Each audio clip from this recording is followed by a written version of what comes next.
YouTuber, I'm just gonna start calling myself, come to you with a live reaction to D&D. I have done this a lot with Critical Role. Now I'm finally doing it. Now I'm finally branching out. Uh,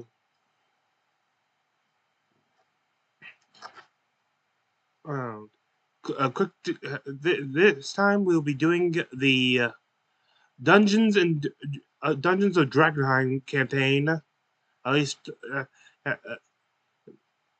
from the Dungeon Dudes. I'll be doing the first episode.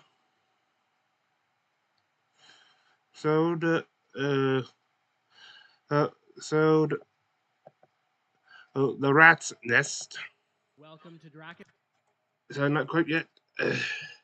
Now I think I may have actually started watching this episode once before, but didn't get too far, and I can't really remember it that well. Oh, but it may have been very late that night. So, and of course the disclaimer: I do not own nor am associated with the Dungeon Dudes YouTube channel, or for that matter, the Dungeon Dudes themselves. And they reserve all rights to this, I presume. I'm just a fan reacting and sharing my reactions. Boy, you think I've already done a few episodes of Critical Role? You think I'd be better at this by now? Anyway, let us get started. Welcome to Drakenheim. My name is Monty Martin. And I'm Kelly McLaughlin. And we are joined as the Dungeon Dudes by our two very, very good friends, Joe O'Gorman and Jill Denitis. And we are super excited to be kicking off our new live campaign, Dungeons of Drakkenheim. Not the least of which because we get to play D&D together in another campaign. Why not? Why not play every day of the week? Yeah, actually, that would be my ideal life, to play D&D. I think I would want to take 2 nights off of D&D, but would you talk about D&D on those nights off? Yes, I would. I figured. Do things that aren't actually playing D&D. Would they be a D&D Saturday related. and Sunday? You would have a work week? No, those like are a D&D those work are week? prime D&D days. You must keep the Sabbath holy and play your Dungeons and Dragons on that day. Yeah. So, welcome, one and all, to our fun little show. Actually, Sundays would be a very good day for me so excited to find a game to play. And we want to thank our patrons, our YouTube viewers, and everybody else who's given us feedback and helped us get to this moment, from assembling our cheap equipment in the garage with rocks to make this happen in my basement. But I am so excited and so pleased to be able to kick this off. We are going to be embarking on a brand new campaign. We have finished our session 0 and created our new characters. Started to establish a little bit of bonds with each other. Talked about some of the past adventures. Going to be embarking on a brand new campaign. We have finished our session 0 and created our new characters. Started to establish a little bit of bonds with each other. Talked about some of the past adventures. But I think the best way to kick things off is our little introduction video that Kelly and Jill and our team have put together so awesomely. So let's see that right now. Drakkenheim is no more. Struck by a falling star, the city bathed in eldritch fire on that woeful eve. The tumultuous aftermath brought chaos, families torn asunder, and a kingdom shattered. 15 years later, monsters stalk the haunted streets of Drakkenheim. Caught amidst rival factions struggling to rule the rubble, 3 unlikely partners venture forth into the crumbling city in search of riches, renown, and revenge. This will be a 3-person campaign, of course.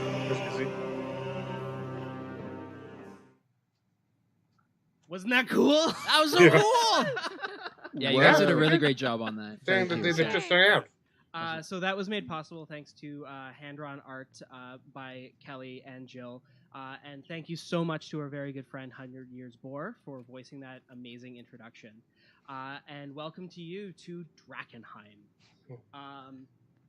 As you heard in our little introduction, Drakkenheim is a ruined city, and it has been for the past 15 years.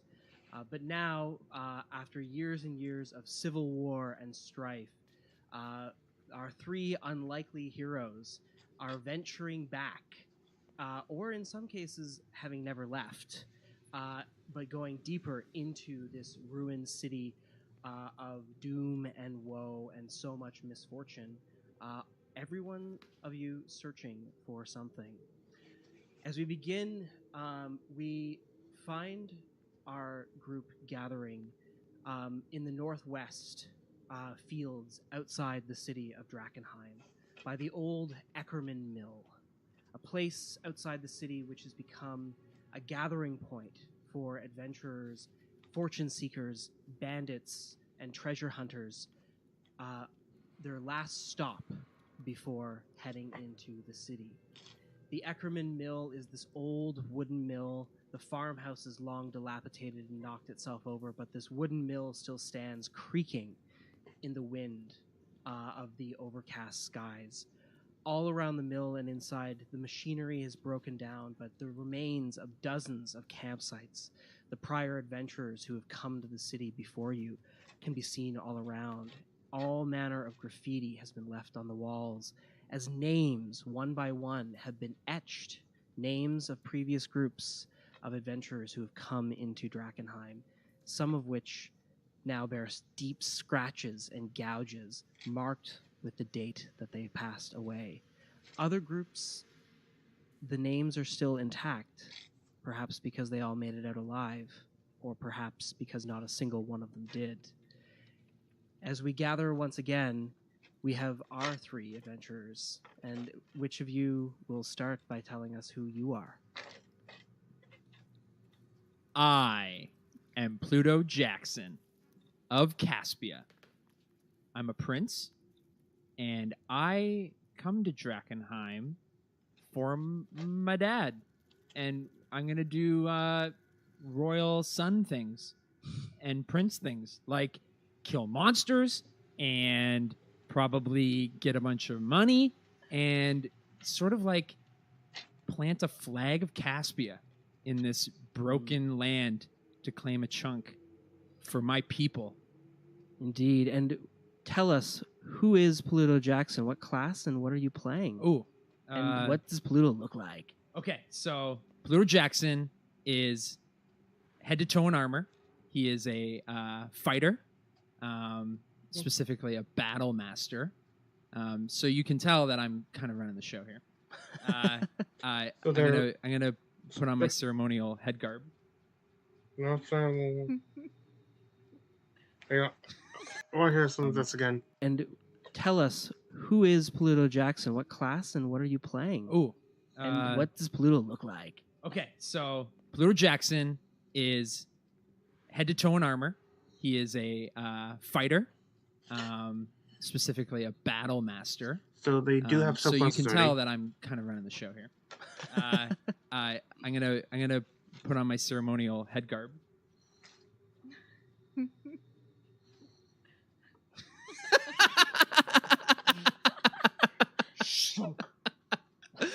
I don't know if we can hear you, and the mouth guard is down, but all the better to protect yourself in battle, Pluto Jackson. Yeah, and when he's walking around, he's showing off his handsome good looks. He's like a young Gaston from Beauty and the Beast. Was Gaston old? He's even younger. He's like age. Like just over teenage Gaston. He's like just into his early adult years. We don't actually know how Gaston. Time of his life. Oh yeah, he's on. He's riding a big wave, and he's had a chance to prove himself back home, and as a rite of passage, it's time to do his like European adventure. He's got to go overseas and backpack and before he settles down and runs the kingdom. So he's getting some miles on his shield and sword, if you know what I mean. What better way to gain knowledge of the world than by seeing all of it? Yeah. Thank you. And next, beside you, also meandering about the mill, is our second character. Yes, my name's Sebastian Crow. I'm a shadow sorcerer, half-elf, but that's not important. Man. I came to Drakenheim. Oh, yeah? Half-elf. Forgot the name. I came to Drakkenheim because... First day. Yeah, it's my first day, okay? Actually, I grew up just outside of Drakkenheim. I grew up in Emberwood Village, a small town just outside. I grew up with my father, who was a blacksmith, and there was a lot of crazy stuff in my childhood. I didn't really know how to control my powers. There was a lot of issues, or as I like to call them, there was a few incidents, and I ended up having a very severe incident that caused me to wake up screaming in the middle of the Drakkenheim in the city, in the southern wards, I believe. And shortly after that, I had this vision of a meteor striking Drakkenheim and woke up screaming. And then the Amethyst Academy showed up, took me away, and I haven't really been back since. But during my time in the Amethyst Academy, I met some really cool people, mainly River, probably my best friend. And it's recently that she kind of gave me a call and said, "Hey, we have some jobs for you in Drakkenheim. Can you get your crew together?" And that's how I know this guy. Me and him have fought monsters together in the past. So we headed back into Drakkenheim, and we've done a job in the past for River. It didn't go very well, but yeah, we'll get into that. Sebastian is kind of tall, kind of lanky. He wears a brown overcoat, button-up shirt, some nice trousers. He likes to think that he dresses well. He's got red hair. He wears goggles on his head for when he's practicing magic, just so that he doesn't burn his face off, because the goggles will protect his whole face, right? So that's kind of magic his logic. Yeah, magic logic. I'm magic. So that's kind of his whole thing. It's anime he armor. Thinks he's It's really fancy clever, armor really charming, logic. really good The looking. more So revealing is, the more protection it that's gives. who he is, and he's here to help Normally, guide it's this it's party usually because they just need reserved somebody for female of armor. intelligence. Okay. All right. They need somebody of intelligence. Okay. All right. So you two have adventured together before. It didn't go so well last time, but there's been success in the past. Yeah, we have had very successful. Like we're both alive. Yeah. Yeah. There's a lot to show for it. This is a dangerous world. But the two of you are here at the Eckerman Mill to meet with an old contact, your friend River, a mage of the Amethyst Academy, who you have been sent into Drakkenheim on a few errands before. Drakkenheim has become a strange and haunted city in the 15 years since the falling star claimed it.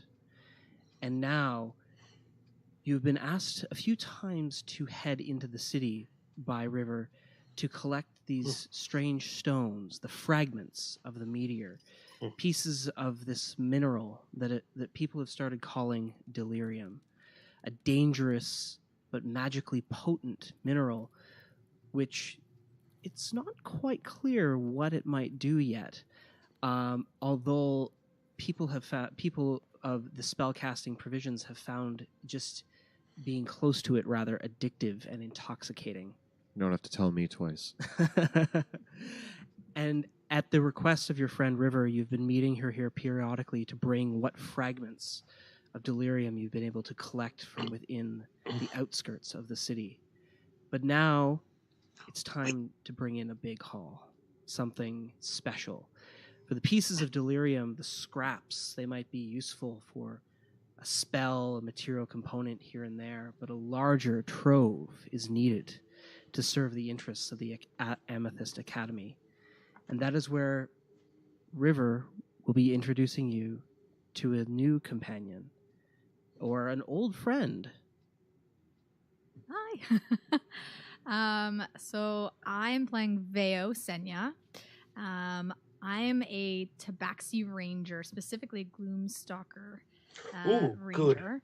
And I grew up in this city. So you guys mentioned they're going to be leading this crew. No, I'm Yeah? going to be leading No? this crew. No? Because the only way you're going to survive in this city is with my help in order to collect the shards. So, I've been on my I own didn't for a think long so. time in this city ever since that. They didn't actually show meteor came in and the I other got separated characters from for my you. family, and the only way I could survive is to do what I can to survive on the Gloomstalker, streets. good class. I made friends with some rangers. They taught me some skills, but ultimately it has to do with my own survival instincts that I've made it through. And, I don't want to think back to my dark days, but I've had to eat some pretty interesting things while I've been on the streets of Drakkenheim. So, anytime I can get a good meal around here, I'm pretty happy about it. But that's where River comes in. She's actually given me a couple good jobs to collect some of this shiny stuff. I don't know what people are all about with this shiny stuff, but, if it gets me a good sandwich, I'll give her as much of that shiny stuff as she wants. It's great. Yes, and so two of you are surprised to find River has not appeared yet, but as you take your places in the Eckerman Mill, Veo is there in the rafters above, waiting for you to approach. Do we notice her? That's up to her. Do we notice you? Not yet. I'm particularly sneaking. I've been around here before, so Hey. you'll notice me when I want you to notice me. Pluto, Yes. we're supposed to be here on a pretty big mission, but the issue is we lost our navigator. It's just the two of us. There used to be 5. I'm walking over to it's in like a corner of the mill where I've carved some names from the past, and I just start to scratch out. What names are you scratching out? Well, there's Rat Food, Yeah, our navigator. our navigator Rat Food, Gimbal, and Chubbs. Gimbal and Chubbs. They made up the whole Jackson 5. Like that was the We reason- were the 5 crows. No, we were did you not get the t-shirts right? I did not wear the T-shirt. Yeah, so we were the Jackson 5, and I wrote that above it.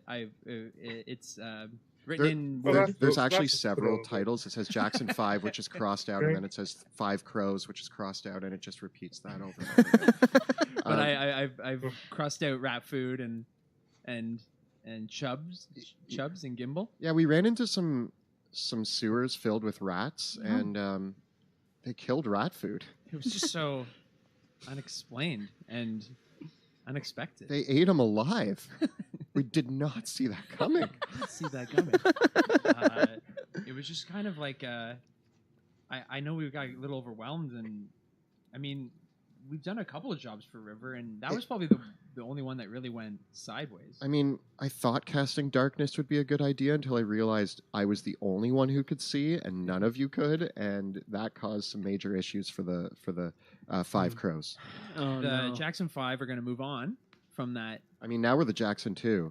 No, sorry, the 2 crows. Oh, he said it. He said He's already acquiesced. The royal persuasion. It's okay. You can serve But in the Jackson. Whoever 5 our as new a- navigator is, I'm sure we won't get them killed. No, And they were. as he says this, I jump down on top of Sebastian. Carrot Top! Oh my gosh! Smelly cat. Whoa, whoa, whoa. Really? You're here? Yeah, okay, I am a little bit smelly, but I mean, when was the last time you bathed?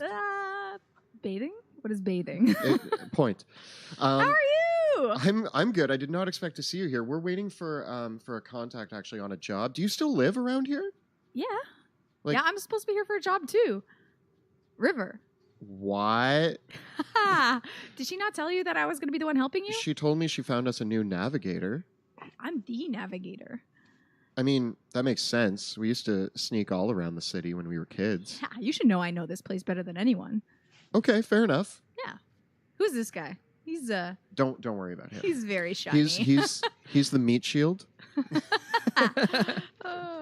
You're not So- gonna last 2 seconds if you're a meat shield. I hope you last longer than our old navigator. I've lasted what? How many? 25 years? Oh, that's not bad. I think so. Something like that. Yeah. I count. I don't have 5 fingers, so it's just kind of like, yeah. Counting. I didn't. So you know her. Oh yeah, we're old childhood You know friends. you know this cat. I 100%. Yeah, Tabaxi. I haven't seen her since I left Drakkenheim, but like we were good buds back in the day. We'd like to sneak around. We were the only two kind of rebellious kids that nobody really liked because she was a tabaxi, and there weren't many tabaxis. So some people were like, "Weird cat person," and you were like, "Nah." There's even less of them now. Yeah. What did you say? Meow. Now.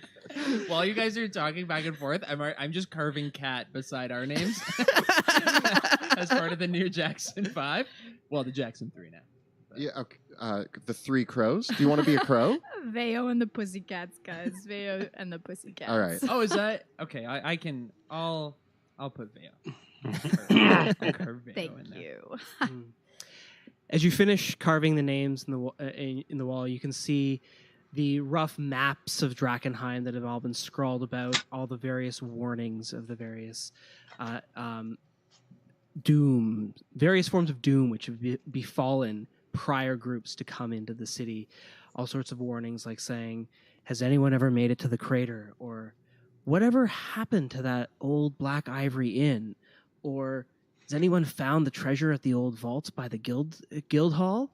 And others that say, "Don't go to Slaughterstone Square." And "Has anyone ever been inside the castle?" All scrawled across the walls. Questions, almost like a communal message board of adventurers over the past few years that have dared to venture into Drakkenheim, trying to leave what scraps of information they can for each other, or perhaps to mislead potential rivals to their doom. I'm gonna add rats eat people at the very bottom, because I'm a conscious observer. Just add before that, Veo eats rats. So there's a food chain here. Yeah. Veo eats rats. Rats eat people. Veo eats people. There's a light It's- patter You of remember rain over the building as you look out waiting for your contact, River, who hasn't quite emerged yet. But you can see here the Eckerman Mill is on a low hill overlooking the city of Drakkenheim. From here, you can see the rolling Karen Hills where the many graveyards, burial sites of the people and the nobles that once lived in the city are. And from there, you can see the outskirts of Drakkenheim and the city walls looming in the distance. Drakkenheim itself was built on this rising rocky hill that kind of borders the Elbow in the Dran River, the major river that is the great way for trade that was the lifeblood of the kingdom when it was still alive. But now you look out at a dusky night sky as dusk begins to fall over the city, over billowing purplish clouds that cast the city kind of in this iridescent light. There's very rare moments when the clouds part in Drakkenheim these days. And when there is daylight, the sunbeams almost scorn upon the city, like they don't want to shine on it directly.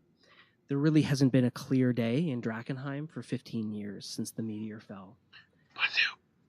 As night is beginning to fall, you can see in the distance there's an oscillating corona of octarine light, octarine, the color of magic, which blossoms around Drakkenheim and erupts from various points in the city, the most prominent of which is where the crater is, the spot where the meteor that landed in the city, in the city's south ward 15 years ago and wiped out most of the people in the city, leaving behind a twisted and ruined landscape. But much of the city still remains. In fact, the towering buildings of the cathedral, of the castle, still loom over the city, and the city walls, for the most part, are still intact. There are cobblestone streets that weave through crumbling stone buildings and slate-shingled rooftops. The city walls now are covered with ash and soot because most of the city was on fire for quite a while afterwards, and in the time since, places become overgrown as more buildings have collapsed and fallen over. But, of course, like nothing else, there are the three great buildings of the city that loom out over Drakkenheim. A great castle perches on a cliff at the heart of the city. The castle has imposing stained black towers topped by high steeples and spear points. And the massive central spire of the castle, you can see, even though it's a few miles away, it's decorated with intricate stone gargoyles that once were said to watch over the city. Veo, you've seen them every day that you've lived in the city, but you've never seen them resting in the same place twice. They're pretty creepy. That's so creepy. Yeah. Looming almost as Cathedral? high, No. actually higher still than the castle itself, is the shattered tower of the Amethyst Academy, the tallest building in Drakkenheim, which has a massive hole in the side of the tower, yet the top side of the tower floats still in the air in defiance of gravity, even after it's said a piece of the meteor crashed right through the building, and yet it did not fall. Finally, there are the great spires of the old Cathedral of the Sacred Flame, which even now the bells still chime at midnight.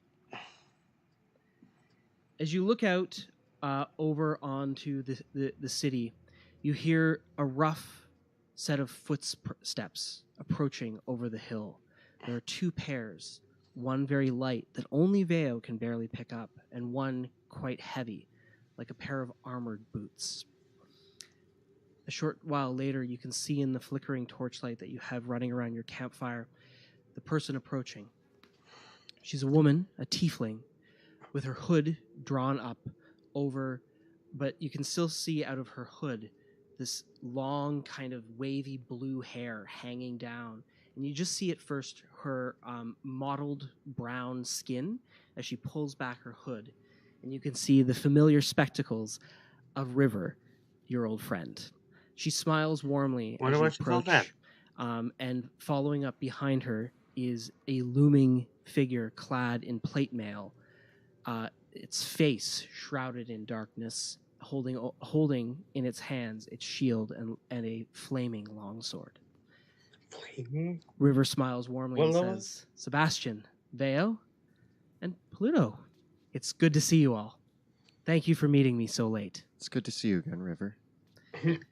Good. Do you, Veo, do you have the last order I asked for? Yeah. Here you go. I take it out of my pocket. This is the biggest shiny I've seen in a long time. She pulls out her hand and reaches into her purple cloak, pulling out a very thick pair of leather gloves, and she pulls them over herself and reaches out for the shard. And I don't know if I should be touching this with my bare hand, but I mean, it's a curious fact. Everyone else handles them with gloves, but you're the only one that's actually picked one up. She looks at the shard, which is a small crystal, no larger than a gold coin. But even as the night begins to fall, the purple crystal starts to glow. And Sebastian, you can actually feel the magic radiating off of it. It's almost like someone is holding a delightful treat in their hands in front of you.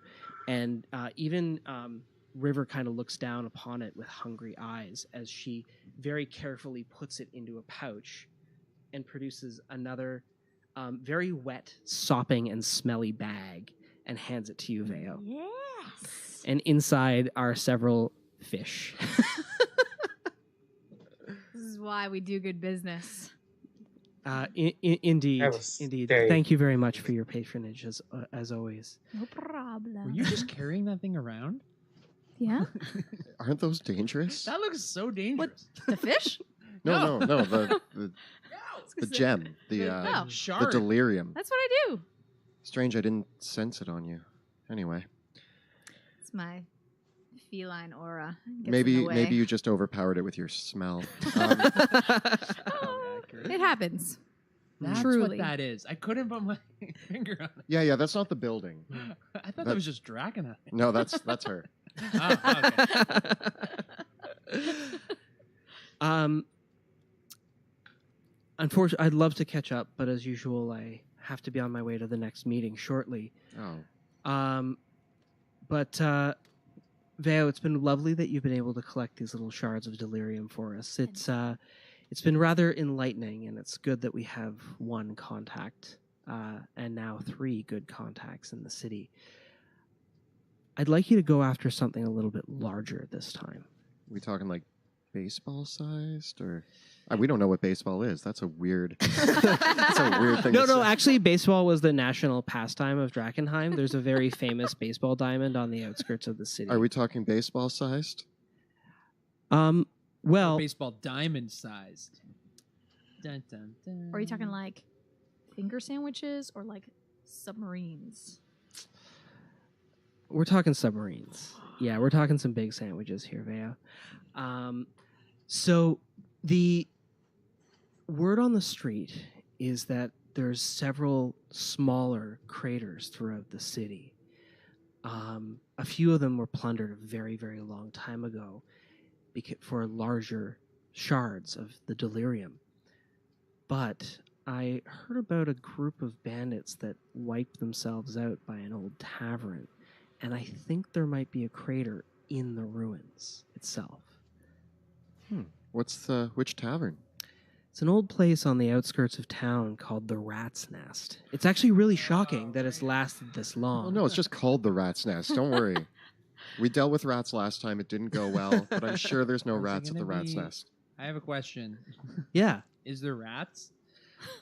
I mean, the city's swarming with rat folk now.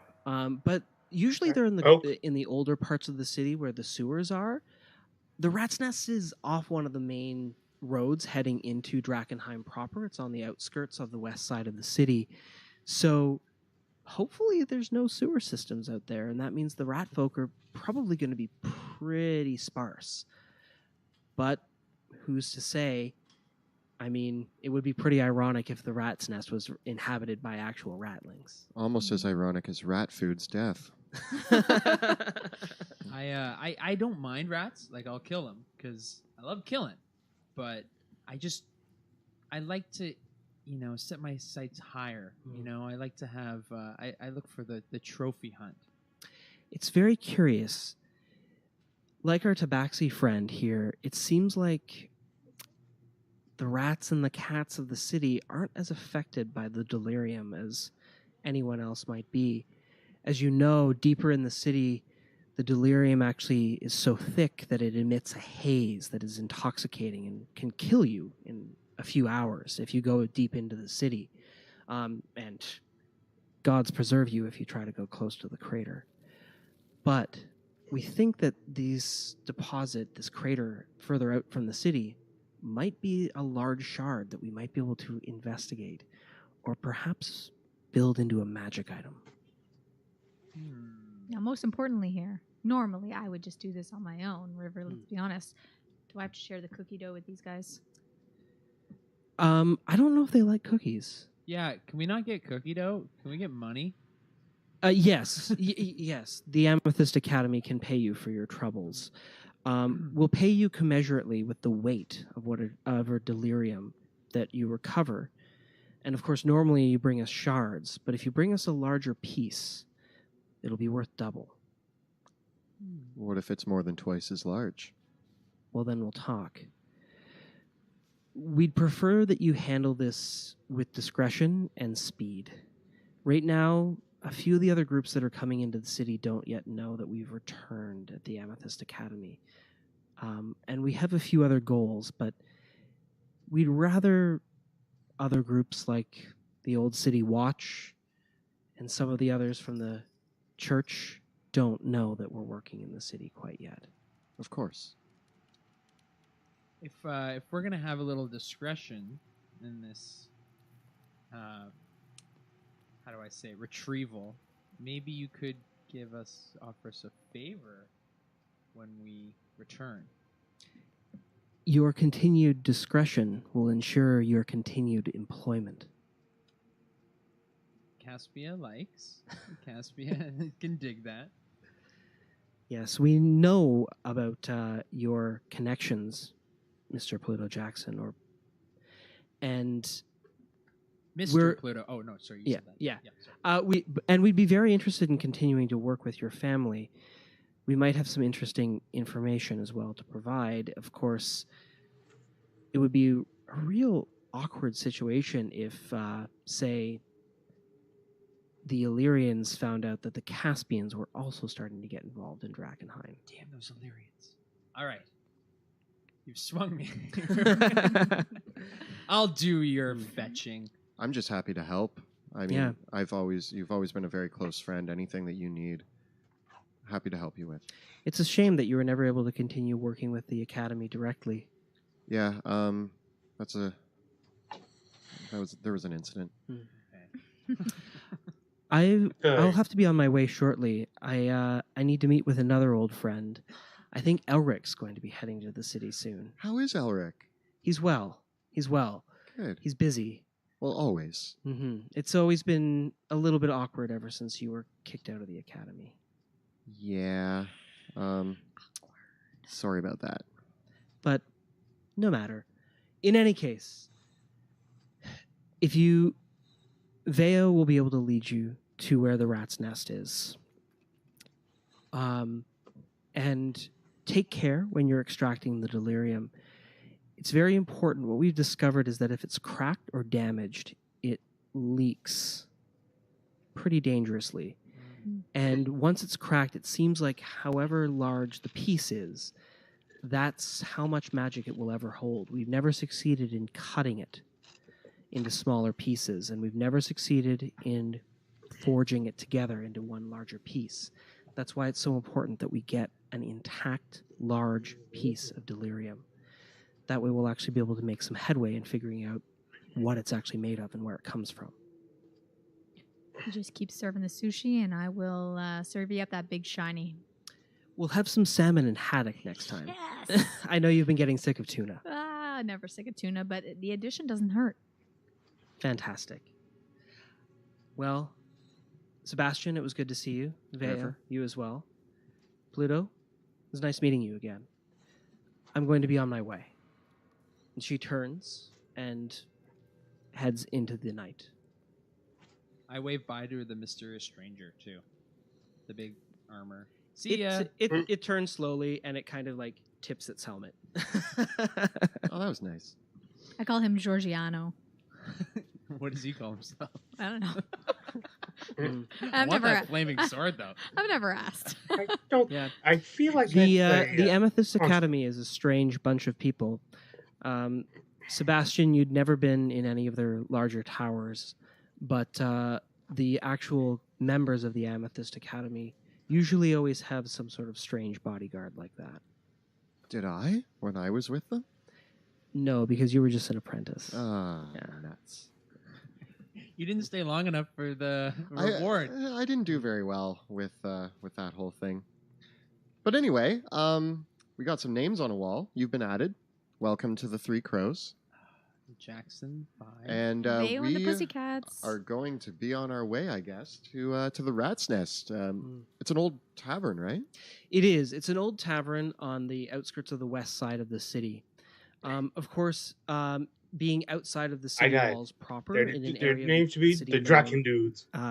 during the city's life I can as the feel sprawl. your glaring at me. It's a bit of a rundown, ramshackle part of the city, especially as soon as you get off the Shepherd's Road, which it leads to the main gate. It's not far from where the Hooded Lanterns, the remnants of the City Watch, still keep their barracks at Shepherd's Gate, which is one of the 5 main gates leading into Drakkenheim. But still, it's a violent area of the city, and the mostly because it's crawling with scavengers, because the Hooded Lanterns won't let anyone use the Shepherd's Gate now. Veo, this has been part of your increasing problem, is that it's very difficult to get into the inner part of Drakkenheim nowadays. Don't try to go over the city walls. Never go over the city walls. Pluto Jackson, I bet you cannot make it over those walls. I could probably make it over the city walls. You And, think you could make it over. When we get there, I'll scope it out. There's no way you could do it. I shudder to think of what I've seen of people that try to get over those walls. All I'm telling you is You see, the fun thing is don't do it. just tell Pluto that he can't do something and then watch him try. Are It's they great. still people? Are they still people? It's debatable. Mm.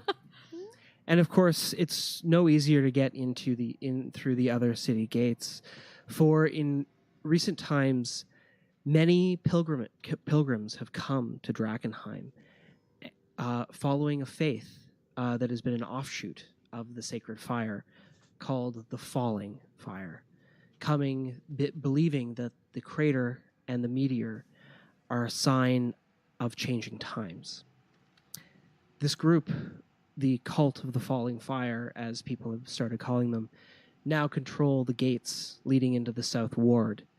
And the other gates are filled with monsters, making it very difficult to get into the inner parts of Drakkenheim nowadays.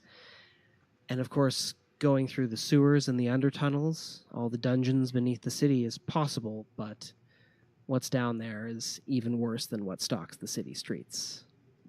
Sounds like a great place. Are there rats? Is it rats? Vale? Yeah.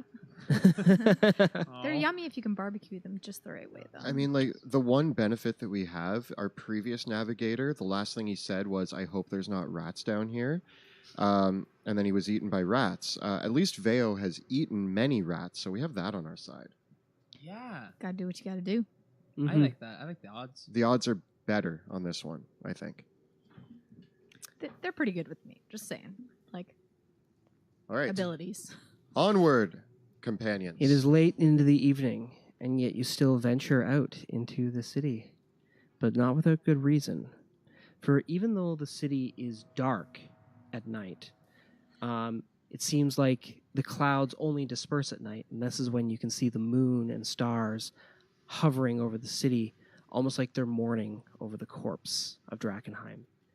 But at this time, the ghost lights, the soul lights appear, for the Dilerium glows by night, making it much easier to locate where you're headed.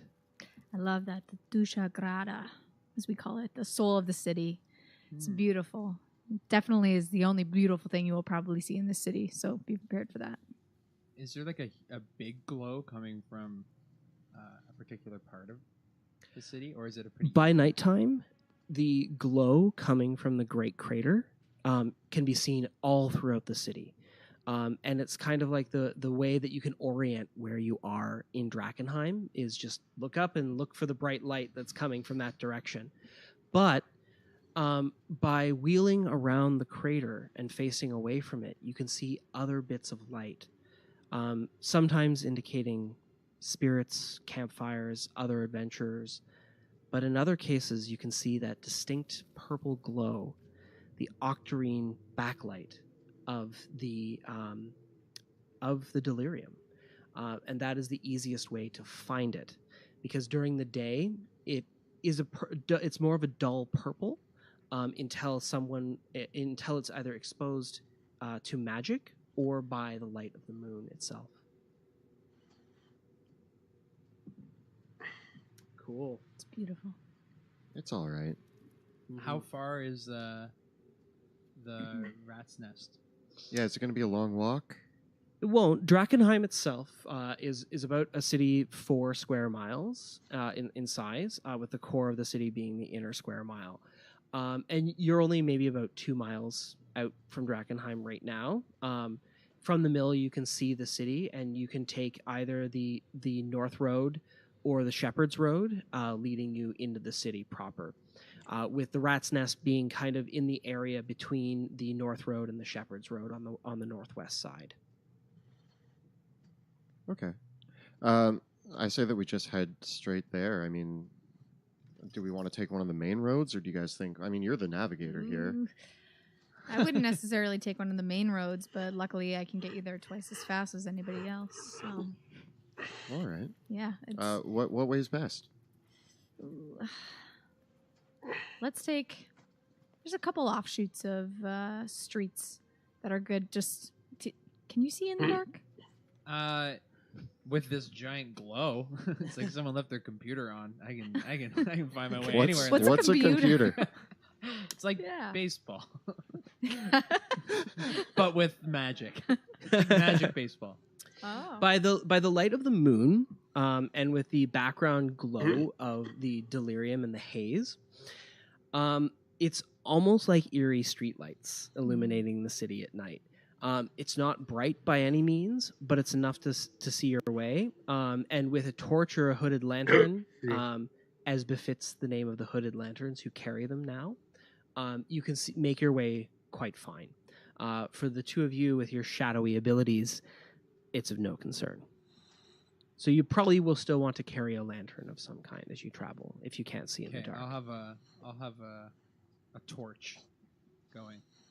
Okay. As long as you can keep up. So I'm guessing Veo will lead the way. And what about the two of you? How will you follow her into the city? I say we put Pluto in the middle since he's the most likely to get lost. Okay. All right. Okay. All right. Okay. All right. Okay. I want to go at the back. You're gonna get so lost. You know what? We should just tie a rope around his wrist and like one of those like. Hey! I'm a prince. Okay. Like a baby leash. I have a sense of nobility and honor and direction. And you know what? A leash actually might not be a bad idea. No, I have too much pride for a leash. I'd rather get lost and die than. All right, walk in the back. Okay. Now, let me finish my one speech. thing I'll say before we travel into these deep dark streets is that if you see something that shouldn't be there, you probably shouldn't go near it.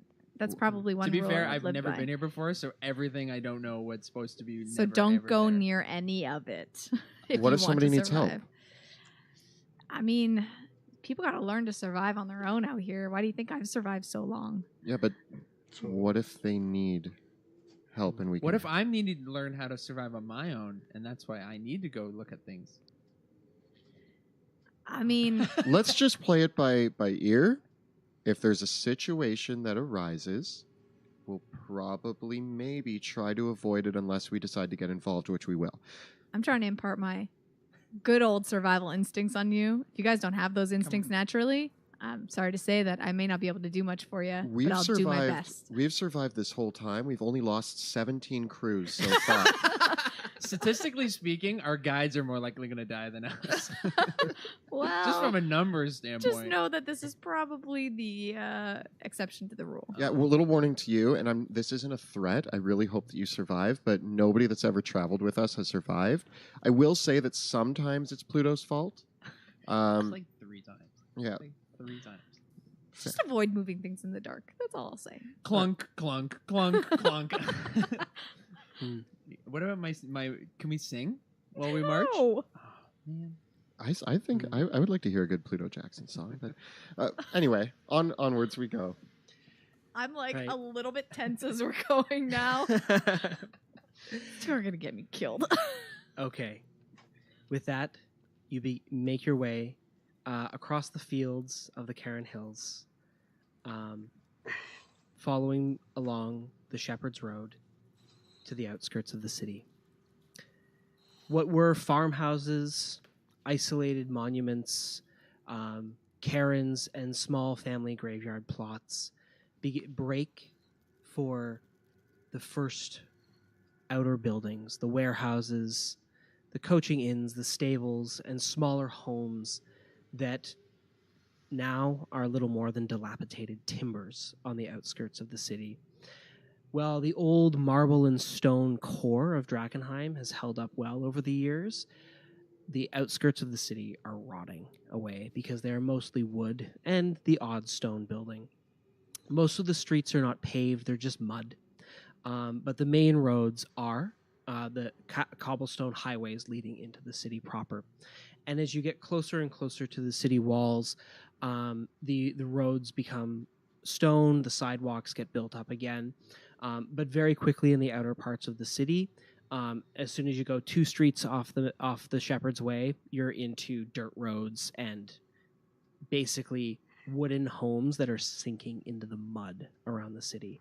It almost feels like the entire city might be sinking. As you walk forward, you can smell the mud and the grave dirt. And also here and there, the old smell of embers still hangs in the air from the fires that burned through Drakkenheim. Once in a while, you pass by the carcass of an animal or another waylaid traveler, and it's always a very unsettling thing to pass by these bodies, because bodies don't decompose in Drakkenheim anymore, not since the meteor. And so as you pass by on the road where there's a dead horse bearing what could be wounds made in it only a day or two ago, this is the dead horse of Drakkenheim. People kind of kick it on their way into the city, and it's been here for 10 years. And as I walk by, I kick it. Yeah. Why did you kick that horse? Kick that horse. It's for good luck. What? Where are we? Listen, I've seen people not kick the horse and not come back this way. Well, that's ridiculous. I kick the horse I quite. step on the horse. It kind of makes this lurching sound as you walk by it, and of course there's always bits of blood mixed in with the mud everywhere else as you head forward into the city deeper, before you come to the area where the rat's nest is supposed to be. It's a section of the city that was known for many seedy warehouses, old drinking establishments where the poorest folk in Drakkenheim could have a drink or two for only a copper or two. But also the Shepherd's Way is one of the busiest ways, because it used to be the way that all the farmers brought the harvest into the city for the market. So was run down in its heyday, and now most of the buildings, which at one point might have been 2 or 3 floors high, have just like completely collapsed in, and they're filled with rubble. But as you get closer and head off of the Shepherd's Way into the side streets towards the Rat's Nest, you can actually feel that feeling of ozone in the air that you felt when that single shard was held in front of you by River. It's like this yeah. I like that feeling. It's like this slightly electric feeling, and the smell of the air turns from ash to like the smell of a freshly struck lightning bolt. And here and there, although it's lightly raining right now, you can see like that just slight fog and mist that kind of covers all the distant city streets. And you come into this larger square where, as you round the corner, there's a few buildings that some of them are remarkably intact, almost as if they are frozen in time. And the building right beside it is a dilapidated mess. And there, across the street, is what remains of the Rat's Nest. It looks like a rib cage that's been burst open from the inside, but made of wood. It is this big. It's the biggest building in the area, which isn't really saying much. It was a small tavern in its day, and what's remains of it is the stone first floor. The vague memories that you have of it in the past kind of flash in front of you as being something that had a pretty seedy second floor that you were never allowed up to. But now what remains of that is completely gone, and instead there is this blasted hole surrounded by broken timbers raising up around it that sinks deeply into the muck underneath the city, and there's this rough haze that you recognize as bits of haze that are springing up from the hole, and the only thing that you can see in the street in front of you is a torso. Right in the middle of the intersection by the Rat's Nest, there's a single naked male torso. So where's the cutoff point? Looks like the arms and legs were ripped off, as were the head. Where the rest of it is below the waist. I'd hate to say it, but the Rat's Nest looks pretty much exactly how I remember it. Is there signage? Is there obvious, is there like a big sign that says the Rat's Nest? Looking around, it's across the street, embedded in the building across the street. Like it like flew off forward and like kind of like a ninja star landed in the building opposite. Guys, this is the rat's nest, I think. No. I don't think so, Pluto. Yeah, that's why the sign. The could building try. across the street from it is like blasted. The whole top of it is just blown away. But the other building on the other corner is like perfectly intact, except looking at it close, it looks like it used to be made of wood. And when you get close to it, it's now made of solid granite. Are there shards around? There is a light purple glow coming from behind the mist that hangs around the rat's nest. And there's speckles in the granite of this building that's been transformed into granite. Speckles here and there. Like you can feel it in the air, but any shards would be nothing more than pebbles that you might pick up. And in fact, they're quite valuable. So you actually do manage to see that there's like 2 little pebbles of delirium that you pick up, because even though they're like the size of like a Pez, they're actually still quite valuable. Before he picks it up, though, I'm like, whoa, whoa, whoa. Do you have some heavy machinery to pick that up with? My hands. I call this one Fisty, and this one's also Fisty, but he's like opposite Fisty. Are you wearing gloves or armor? Yeah. I got Okay. Metal Mm-hmm. gloves on. How about Metal gloves? Are metal gloves reasonable? Maybe. They'd be chain band? leather underneath. Okay. Yeah, So they're- they'd be gauntleted hands, yeah. How about just to be safe, so that way it doesn't touch you, just in case that I keep a hold of them? Oh, I see how this is. Oh, the junkie wants to have his The have ju- his way. Okay, wait, are we going to get in a fight already about this? I No. think I should hold on to them because I'm addicted to them. I didn't say that out loud. I'd like to hold on to them because I'm the most reliable party member. Well, River knows me as the most reliable, since she knows I always bring them back to her. These are not the most important thing to me, but I know they are most important to River. They are most important in getting me fish. Okay, so we've decided that everybody but Pluto should. I feel like you guys are the closest to them. I don't know what they do, so I feel like I'm the safest. I go over and I pick them up. Well, there's that. All right. This is a test to see if you're worthy of carrying the big chunk. Well, while we're arguing about this, I walk over to the torso. And I'm like, guys, you should just give me. And I'm like leaning down and I'm like checking out the torso, seeing maybe what could have caused this situation. I just avoid things like that when I see them. Yeah, well, I want to know what happened here. Have fun Yeah. with that. You look down and examine the wounds. How would you like to examine the wounds? You take too long, and No. I go, oh, for good luck, and I go and kick the torso. Oh, another one of these traditional things, and I just hoof. I follow the rolling torso down the street. I'm like, no. I'm trying to figure out what killed it. So I get really close to like the wounds, and I maybe I pull out some like little tools from my belt, and I'm like kind of moving the wounds around, checking for like Cool. cauterization. Or Give me an investigation check. This place is fun. You get to just kick. Is this the first roll of the game? You just It kick is. the horse. Just the horse. Oh, that was average. I got a 14.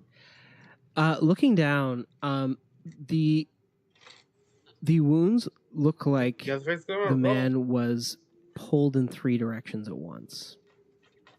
And in the mud and the dust of the cobblestone street, you can see that there are droplets of blood leading back towards the rat's nest.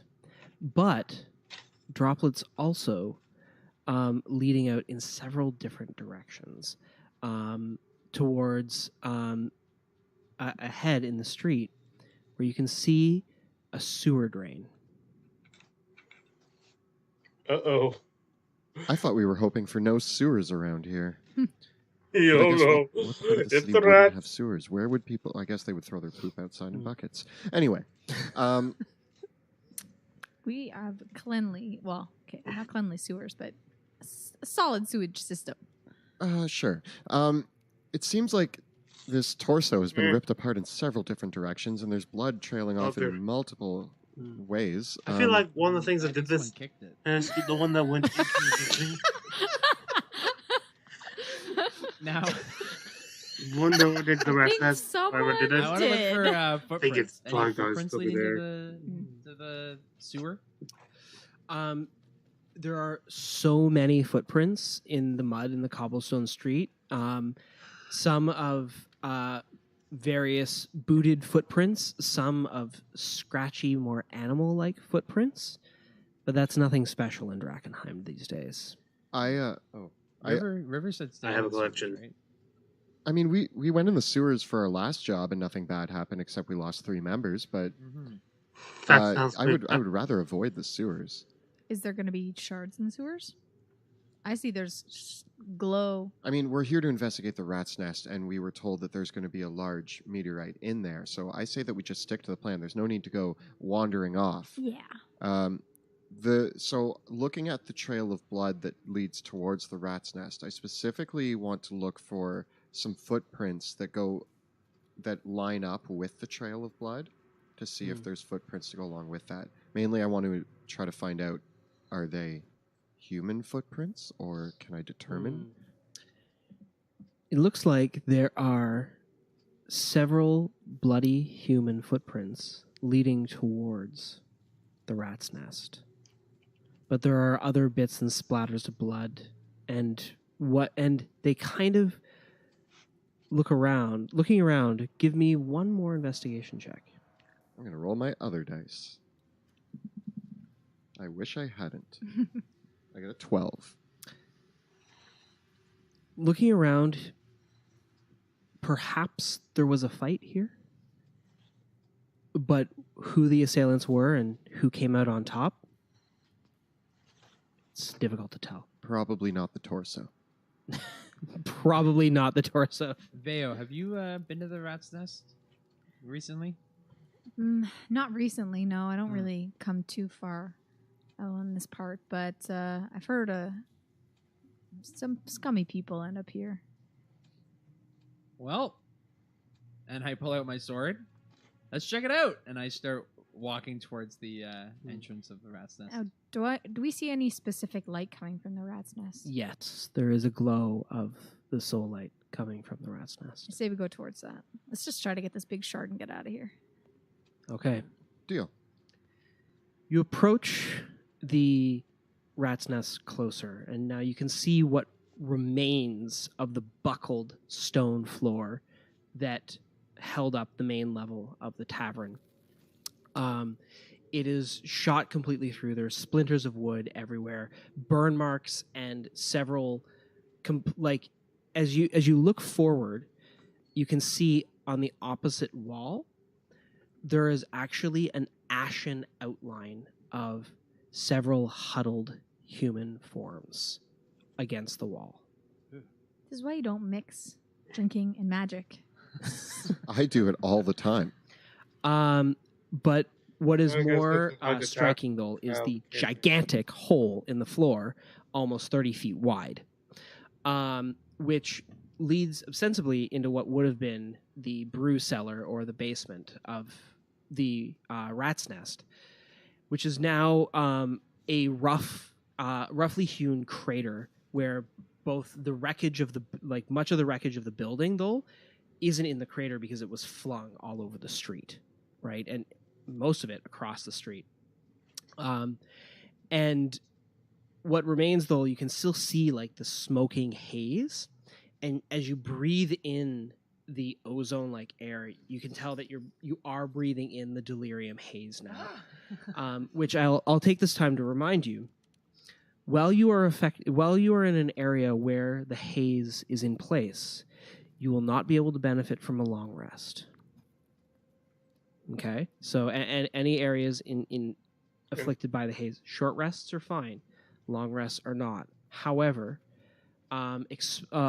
long-term exposure to the haze will cause successive exhaustion and is eventually fatal if you continue to operate in the exposure. Veo, as we discussed, you have advantage on checks to resist the effects of the haze, but not the deeper, thicker hazes that are found deeper in the city. Yep. So it's a little bit hard to tell with the thick smoke what's below. It kind of like flutters up, and it's kind of like this weird when you feel it on your skin. It's like that tingly feeling that you get when you put like a Vicks vapor rub on you. Like that's how that your feeling. skin feels. When This is pleasant.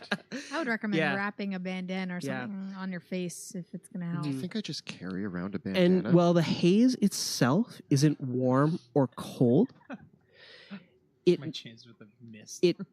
The areas of your skin that are exposed to the haze feel like they're getting hotter.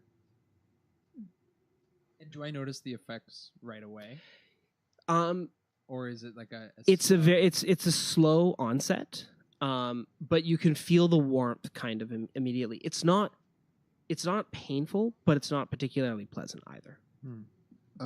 It's not very often that I see a giant glowing hole in the ground and decide that it's a good idea to go in there, but I think that's what we're supposed to be doing. This is the original crater. This is like part of the event 15 years ago. Can we tell because of everything's suspended in time? There have not been second strikes Okay. since. So throughout the city, there are smaller craters because pieces of the main meteor broke off during before they hit the ground.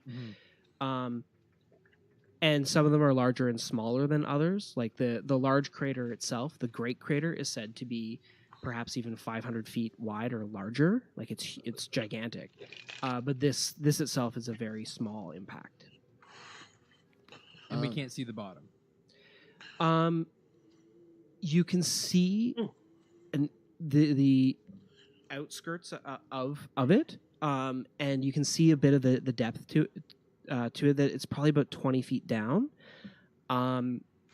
But the smoke around the actual impact site is quite thick and obscures your vision. Is it straight down, or is it like we can kind of walk difficultly downwards? It's like a difficult landslide down, Okay. right? Wherever the staircase was that led downstairs is either buried under rubble or was completely destroyed. If there was a staircase, there might have just been a ladder that led down here.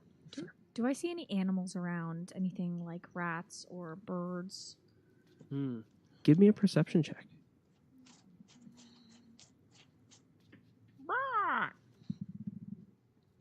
That was my imitation. I got a 21. You can smell wet rat. Do you let us know that? I let you guys.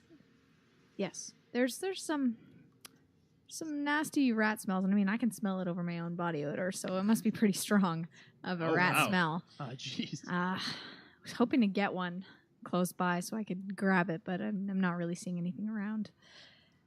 Well, Is there anything to tie off a rope to? Absolutely. There's tons of loose timbers that you could tie a rope to lead yourself down into the crater. Because the crater seems to be the glow, right? Yes. Okay. All right, compadres. I'm going to tie off the rope to the sturdiest timber I can find, and I'm going to start to climb down into this pit. Okay. You said it was 30 feet down? No more than 20 feet, you estimate. I'm going to try to climb down. Okay. So you're going to set a rope. You're going to climb down at the same time as Pluto goes down? Mhm. Okay. I'm going to take Pluto's rope and kind of move down right in front of, like, next to him on the rope. Okay. Taking your time and your care, there's a bit of a tumbling fall of rock as you slide down the wreckage and the rubble down to the bottom of a crater. And if you couldn't feel the haze before, now you absolutely can. And you can see much more clearly now, now that you're underneath where the smoke is coming up from, down in this utter darkness of this basement where there's bits of broken glass. There are the ruins of several kegs and spilt alcohol, and you can actually smell like the remnants of alcohol. It's long since spoiled and gone, but that's kind of what else would have been down here. And in the center of the basement, surrounded by rubble, is this large crater, that the apex of the crater, about 10 feet in diameter. It's still smoking as you head down, and you can see the glow coming from the crater itself, but you can also see two things strike out immediately when you land down on the ground. Opposite you, on the north wall has been blown open from the opposite side, and there is a large earthen tunnel leading from the wall, leading out from this hole in the wall. The hole itself is about 8 feet in diameter, and it leads into a low, muddy, it almost immediately curves downward into a low, muddy burrow. And from there, you can see, gouged in the dirt and the mud at the bottom here, and the pools of water, there is a large drag mark about the size of probably about the size of a 2 foot gouge that has been pulled along up from the crater and towards this hole in the wall. Do we see a glow coming from the hole in the wall? The hole in the wall leads into darkness, but you can see in the gouge there are flecks of delirium that are glowing. Hey, Sebastian, can you give us a light in there? You think I just have light spells at the ready? Yeah.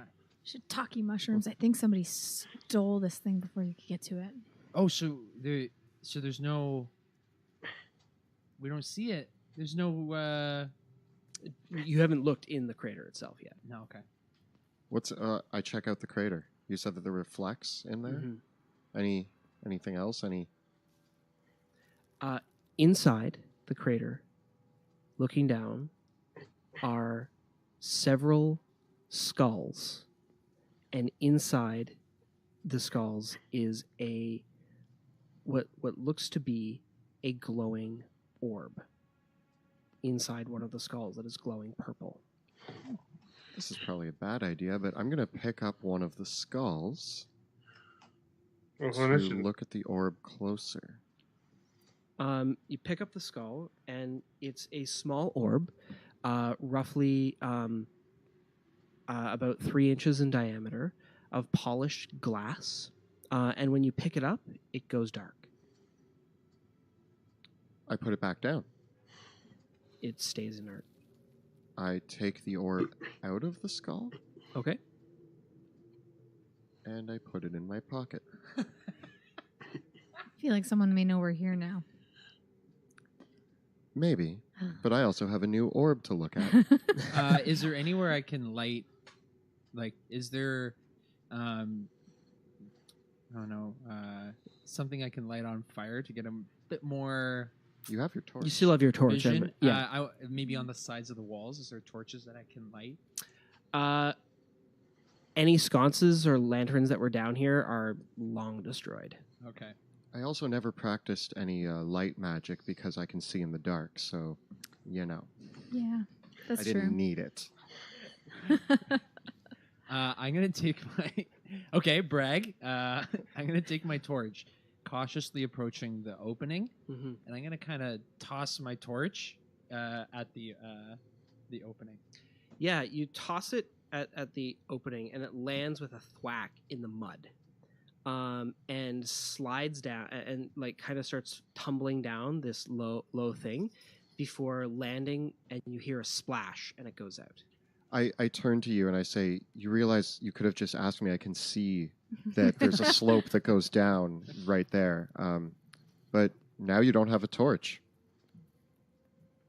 Yeah, we're here now. This is why we need the rope to pull you into the darkness. How much more rope do I have? I have like 50 feet. And a bunch of it's going up. Like Yeah, but 20? you'd need at least 10 feet to tie tough, and it's gone down 20 feet into the pit itself now. Who's got more rope? I have rope. Let's use it. I have rope too. Let's Okay. keep going. Let's Adventure Essentials 101. Bring rope. lots of rope. But wait, are we all just going to tie Well, our ropes yeah, together and then like Take just the leave them lesson as of one Samwise big tethered Gamgee. rope? And Well, I mean, we really only need to tether him to one of us. oh, you want to tether him? I thought we were using it to No, descend. we don't need to tether me, guys. We're gonna be fine. Let's mean- just find a new place to tie it off to. I can Okay. make my own way down. You're fine. Slippery slope. Okay, you're fine. Do my best. I'm gonna tie it off. Can I borrow your rope, Sebastian? If I can't have your light, can I have your Okay. friggin' rope? Here's my rope.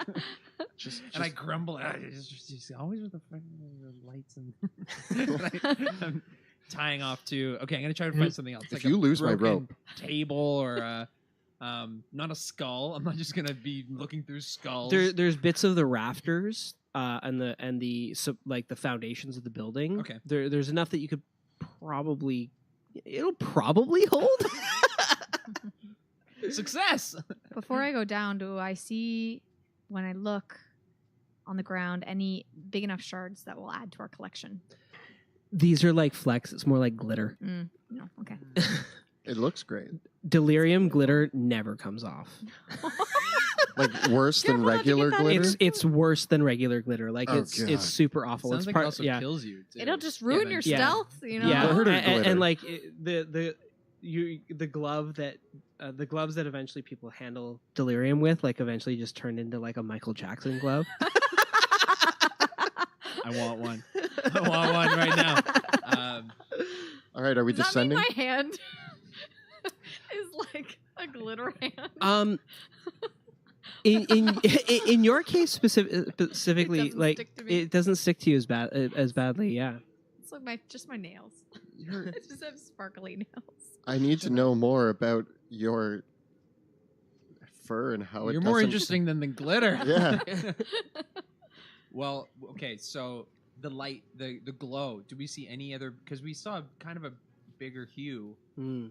when we were outside. So looking down Follow this.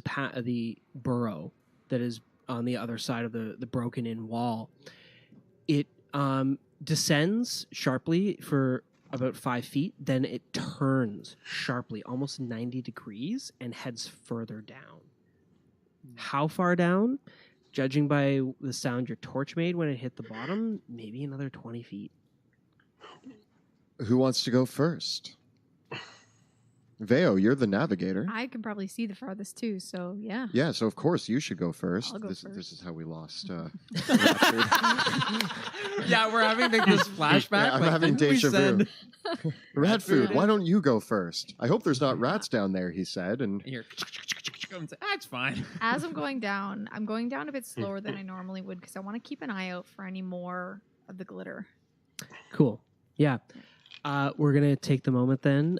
We'll take 2 minutes to just change our scene out on our board, and I'll get the next scene set. So we'll just be back in literally 2 minutes. Okay? Thank you. Okay. Well, I'll skip. And when we left it back in action, Oh, and when we left a few minutes ago, we had our little group assembled at the basement crater in the rat's nest, about to head down into this strange burrow that has burst through and pulled what remains of the crater down into the depths below. So you are standing in the room, the crater smoking behind you, the smell of ozone in the air, and this darkened path leading down into an unknown darkness. and I'm slowly nudging Veo towards the entrance, being like, yes, check it out. I go, okay. And I whisper, onwards, Veo and the Pussycats. What did you just say? I didn't hear it. Oh, neither did I. Don't worry about it. So I slowly start to Okay. move forward, keeping an eye for dust, just to make sure I know where we're going. So Huh? as you look down in front of you through your dark vision, you can see that the rain that has fallen, of course, has left puddles of mud, and the burrow is raw earth, and it's squelching and muddy underneath your feet, and it's kind of sliding slightly downwards. So because of the rain and the rough dirt, you can still see what might have been the groove by which whatever was carried down here was carried. But it seems like the water might have washed away the remnants of whatever flecks were here. Damn. All right. Are you guys coming? These are new grooves, and this is not good for... I didn't put the right spray on them, so I know they're just going to be ruined. Welcome to Drakkenheim. It's frustrating, but I'm powering through, but in the back of my head, I'm like, God, I gotta clean these. What's wrong, Pluto? Afraid of a little mud? And I grab the rope and I start moving in. I hope you fall. It's so hard in the I mud. pick up a little bit of mud and I toss it towards you. Make an attack roll. Do you... 6. Is it unarmed? Yeah, but with your dexterity modifier.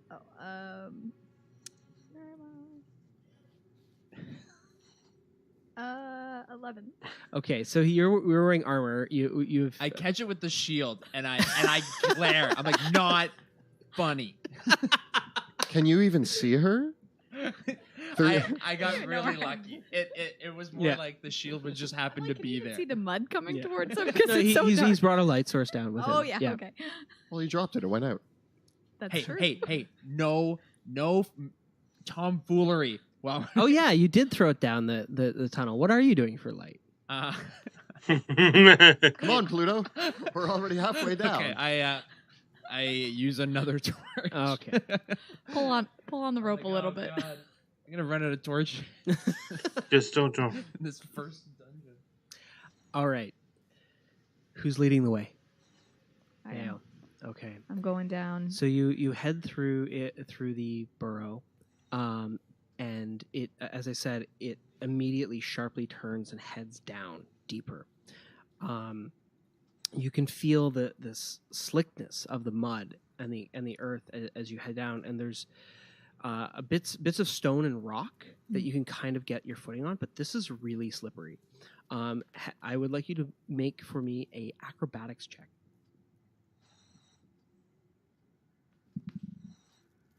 21. So Nice. I'm pretty Nice. much like just getting my footing, but I'm Yeah. I'm achieving it. Yeah, you are. You're doing really well, actually. As you head down the burrow, it curves around, and you're able to find the few bits of stone and rock and a couple roots to grab onto, and kind of like fling yourself from one to the next as you head down. Sebastian, what about you?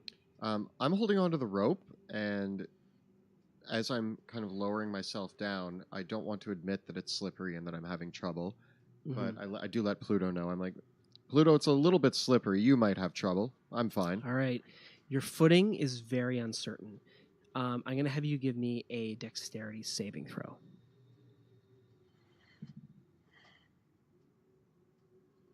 18. 18.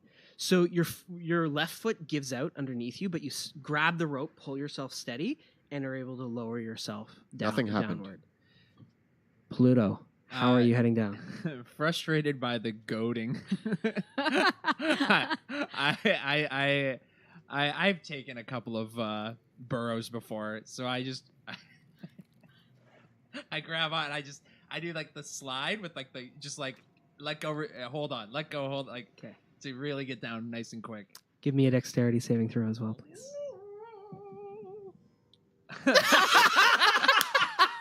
No.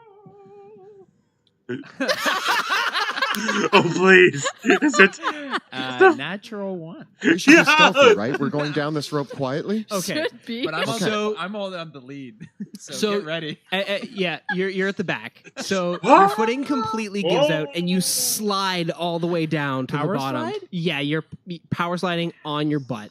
Oh. All the way down to the ground, barreling past Sebastian and Veo in the process. And I need the two of you to make dexterity saving throws to Dodge him. avoid crashing into him in the process. What do we got? I got a 14. 14? Technically, it's 7. A 7? Okay. So Sebastian, you see him give out, and you like throw yourself against the side of the wall, and he slides past you. And Veo, you're landing gracefully at the very end, and all of a sudden your legs give out completely as Paludo careens underneath you. As I hit you, I go, heads up! Just a little too late. Really too late, yeah. And so Paludo, you land. Veo, you landed prone, and you were already at the bottom by this time. But Paludo slips forward past you into this muddy and there's kind of this collection of water at the very bottom, and as he slides into the puddle with a splash, there's this lurching sound, and a tear like a canvas has just torn in half, and all the water that was collecting at the bottom flows into a hole which has been dug there. Paludo, I'm going to give you one last dexterity saving throw to try to catch yourself as you fall into this hole. Is this a trap? Is this a trap? Oh, no dice. 6. Okay. So you careen in and you stop for a moment. You're in this puddle. It's like, this seems fine. And then you hear the wet tearing Is that my sound. torch? And you fall. And in the whole process of which you take 12 points of damage as you land in a pit that has been lined with pontoon spikes.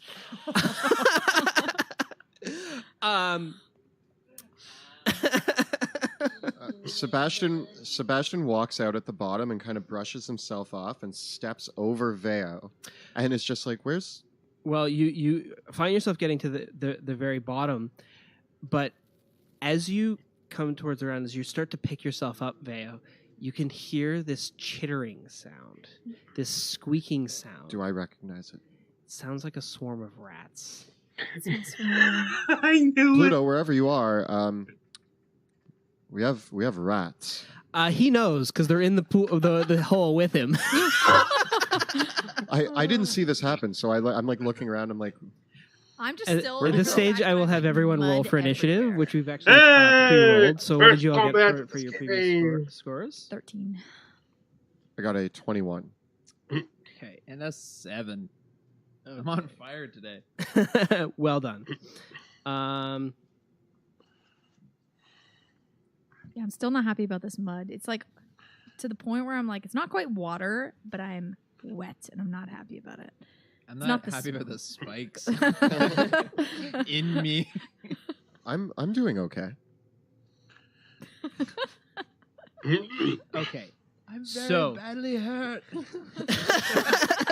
You've slid down to the bottom, and we've got our wonderful initiative still tracker alive. from Axe and Shield here. So you slide down to the very bottom. You're quite injured, and you can hear the chittering of rats that are poised to swarm around you and start biting. At the bottom of the tunnel, it opens up into a larger chamber, a burrowed chamber, which veers off in several different directions. One to the west, and in kind of another bulbous sort of way to the east as well. And as you look to your left down to the west, you see a small, hunched figure. It is roughly 3.5 feet tall, and it is covered in thick brown fur, and it leers at you as it opens its eyes, and you can see the eyes glowing in this dark crimson light Rat that kind of folk or in certain were-rat. moments reflects into shades of purple. And in the dark, you can see the creature with its rat-like face, but it's walking on its you're walking on your hind legs. And its animalistic hands have contorted into human-like hands, which grip a crossbow. Stepping up beside it, you can see this dull, glowing green light as another figure, another one of these ratlings, thumbs a glowing jar of green liquid. And they raise their weapons to attack as from across the room another swarm of rats. So we have two swarms of rats. One is in the hole with with Pluto, and one is moving towards him. And then we have a ratling with this glowing orb, this glowing green vial, and the one with the crossbow.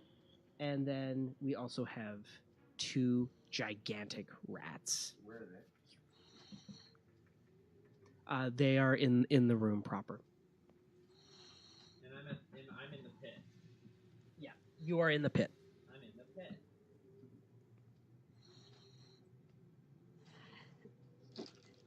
This isn't Looks the good. nicest pit I've ever been in. How many pits have you been in? Enough to know what a nice pit looks like. Is my torch is my torch still up? Is your torch still up? Give me roll a d20, and on a 10 or higher, it still is. Did I hold it above water? Yeah, the initiative tracker is too short for the camera, but this is our awesome axe and shield initiative tracker. So we have Sebastian going first. What did you roll? I rolled an 18. So even with all the water in the pool and everything, you've managed to keep the torch lit. So we've got It was Sebastian the only thing first. I kept not wet. Sebastian, you are the first to act. Oh, so many options. All right. So I see the rat creatures. The one with the glowing orb that looks like he's about to throw it, and the one. It's a glowing vial that is. You see it closer. It looks like an old beer bottle, filled with this glowing liquid that's smoking out over the top. All right. I think I'm going to pull out the big guns right away, and I'm going to cast Scorching Ray. Ooh. So I'm going to aim the first one at the crossbow rat. Okay. So holding out my hand, I see it look at me, and I'm just like, I don't like rats. And I point at it and shoot a beam, and not very well. It's hard to see down here. I get 10. The beam of fiery energy careens right past it and lands in the burrows behind it with a crash. I fire again, being like, that was a warm-up shot. I get an 11.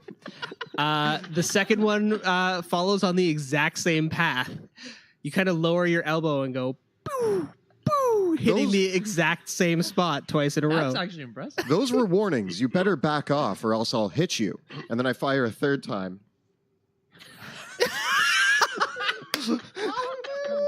Is that what? And there's my big guns. Oh no! Oh no! And I say, let that be a warning to you. Come no closer, foul rats. Roll for Pluto, roll I for, need your help. What? Who please said roll for that? deception. And that's Is that I- you? I stay where I am and try to look intimidating. Give him a glare. So Polluto, you're in the bottom of the pit, and the rat swarm is just mounting up because the first one is already there, and the second one clambers down in the pit, and the rats kind of, these small rats come to the edge of the pit, and they like leap with joy at their next meal. And so the two swarms of rats, they start biting into you all over. I'm going to give them advantage because you are prone in the pit. Because I'm in a pit. Yeah. Okay. But the first one, the bites, they only get an 8 to hit. Should you roll me my dice back? Yeah. And the second swarm Don't bite me. gets a 19. That's a hit. Ow! They're in the cracks. Yeah, they start biting like in the cracks and gnawing on the leathers of your armor, and you take 7 piercing damage. Yikes. Okay. Are you okay? I mean, I'm alive. Arguable. Next up is Vale. Where am I right now? You're just behind me, and there's the two swarms now in the pit. There's 2 giant rats on either side of us. One on either side, and then there's the 2 guys down the hallway. Now, am I in the light visible? How far does the torchlight go? The torchlight is coming out of the pit. How deep is the pit? So it's like a torch going straight up. Oh, okay. Right, so the pit is illuminated, and you just saw the rats all dive into it. So you are in an area of you're in an area of dim light. Okay. I want to move to a crevice where it's away from the lights. Is there? Going for visibility. It's pretty crowded down here.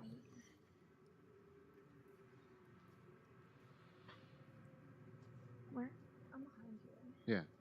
Okay. Yeah. Can you move me over behind? So I'm going to move behind within the straight look of over halfway. kind of that pathway that I see both the bigger rats. Sure. And I say to Sebastian, "This is how you take out a rat." And I take my bow and I fire it towards the rat with the green glowing. Okay.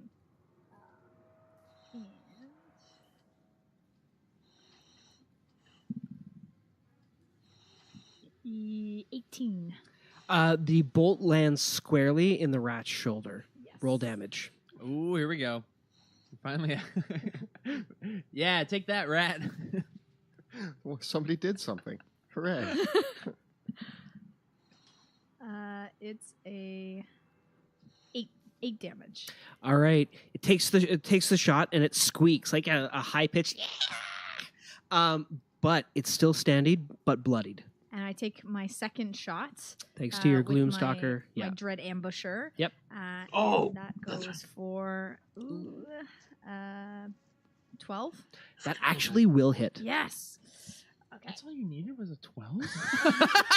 I got an 11. Jokes. And actually,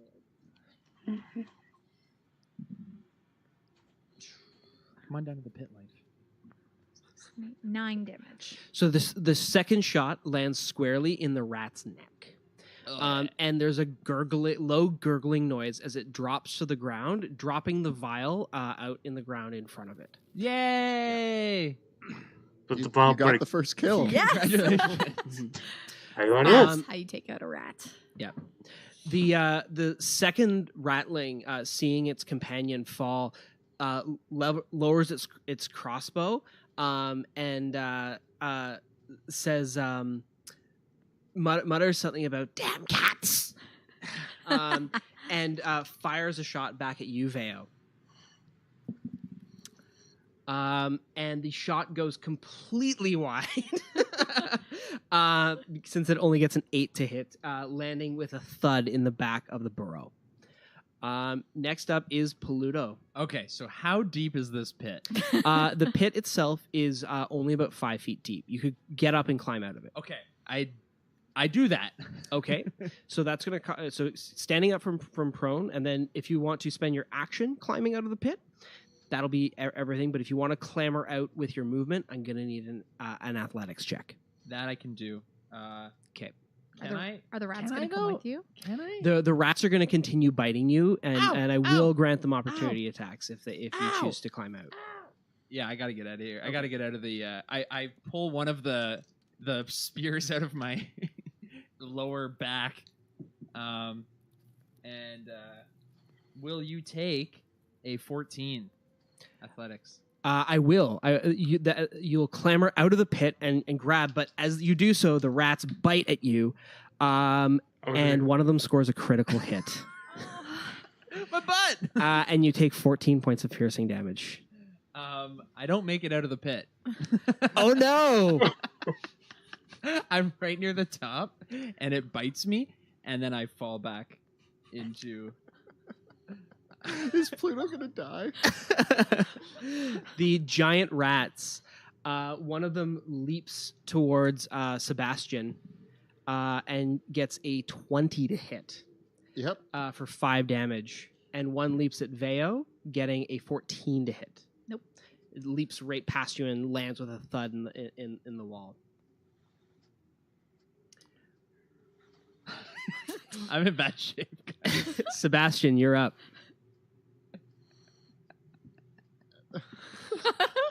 Okay. Okay. Here's what I'm gonna do.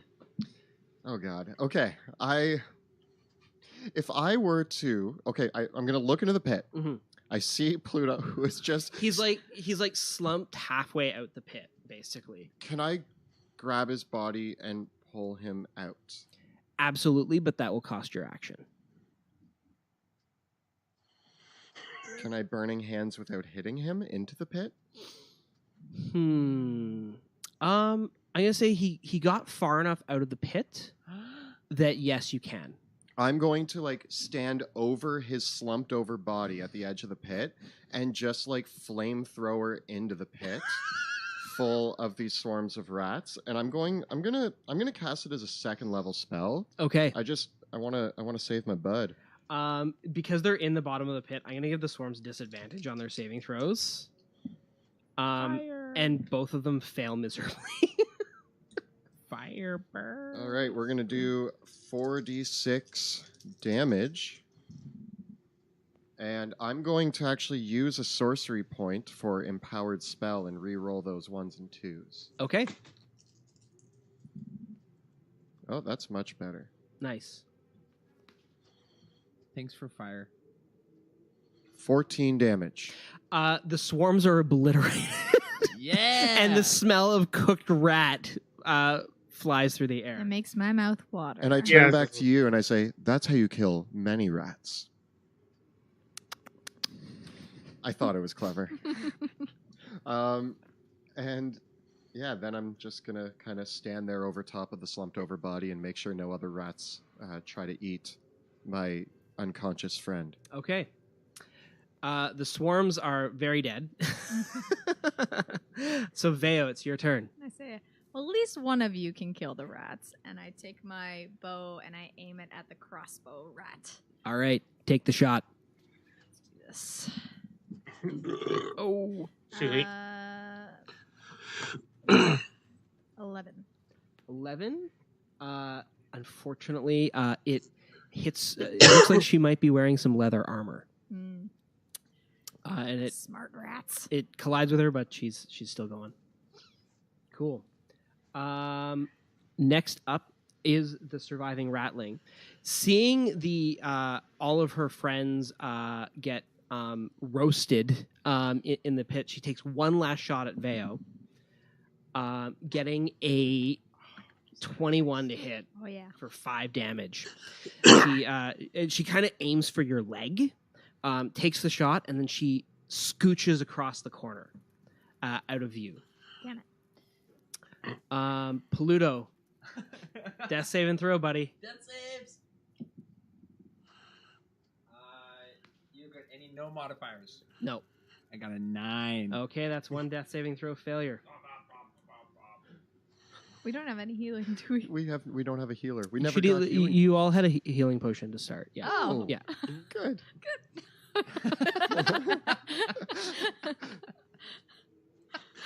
Did the rats eat it? Hopefully not. That's the hope. That's the dream. I could have taken cure wounds. Mhm. I didn't. You guys took no healing? We're rat exterminators. Yeah. Okay. So now we go to the giant rats, who continue. The one who would leap past Veo tries to bite you in the heels, getting a big old 6 to hit, and the one in front of Sebastian gets a big old 11 to hit. That's as a it miss. tries to rake, it tries to throw itself in your face and scratch all over you. Get out of my face, rat. We go to the top with Sebastian. All right, so the one rat with the crossbow scooted around a corner, so I can't see it anymore. Oh, okay. I'm just going to cast Firebolt at the rat that's attacking me. All right, go for it. Fireball. That's an 18. That might be one seared rat. Roll damage. That's money. 10. Oh, yeah, 4. Fortunately, 4 is all you need. Oh, good. That sears the giant rat. Yay. That's several rats down for me. Thank you. Nicely done. Veo, you're up next. As my bonus action, I cast Zephyr Strike because I don't want to let that big rat get away. Okay. And I run through the swarms to go around the corner with my The bow. swarms are destroyed. There's just the giant rat nipping at your heels. So I'll Cast give it him. an opportunity attack But as you actually because don't you get cast it, Zephyr. 'cause I cast right. Zephyr Strike, so I can boost by him. You boost by him, careening forward, and as you careen forward to where the first two rats were, that you hear another ripping sound as another pit trap Oh, gives goodness. out gives out in the alleyway ahead. Make a dexterity saving throw. Ooh, Yeah. 9. 9. Yeah. So here's what's going to happen. You leap across the pit trap, landing prone, but you don't fall in entirely. You take 4 points of damage, and you can see the rat running down the hallway, running down the burrow way. You can take your shot, but you're going to have disadvantage. So I get Ooh. advantage on it Okay, from the spell. so and that then negates disadvantage. it. So I just get Yeah. regular. Okay. So from that, let's take that shot. Da-da-da-da-da-da. And I get a 19 That hits. with a D8 extra damage from my spell. And I get 15. Your shot hits the fleeing ratling in the back of the skull, and she Yeah. doubles over, like spins and collapses on the ground. Wicked. That's how you kill a big rat. And I just Awesome. like slump. I just slump Okay. back against the wall. With that, Sebastian is able to finish off the last giant rat with a firebolt. How are you going to stabilize Pluto? So I grab Pluto's body and with great effort haul it more out of the pit. I look for his potion because I don't want to use mine. And I find it and I feed it to him. Okay. Pluto, you regain 10 hit points. That's all I needed. Okay. That's how you. Oh, that's how you kill her. Thanks, guys. Sebastian, you're a better rat killer than I thought you'd be. Yes, it's really convenient when they all group into one pit. It's basically like barbecue. It's like back in the good old days when we used to chase little rats around Yeah. in the city. Pluto never had those experiences. So far, it's only 2 experiences with rats. Was the last time we went in, rat food fell in a pit and was eaten by rats. and this time, This was haunting. This is a haunting memory. This is gonna definitely have emotional stress on me moving forward. I will bear the scars of this emotionally and physically till the end of my days. I'm constantly still checking my body for rats, like if they're in my armor. There is like a squished dead rat inside your armor. Like when you tried to climb out, there was one like inside your breastplate.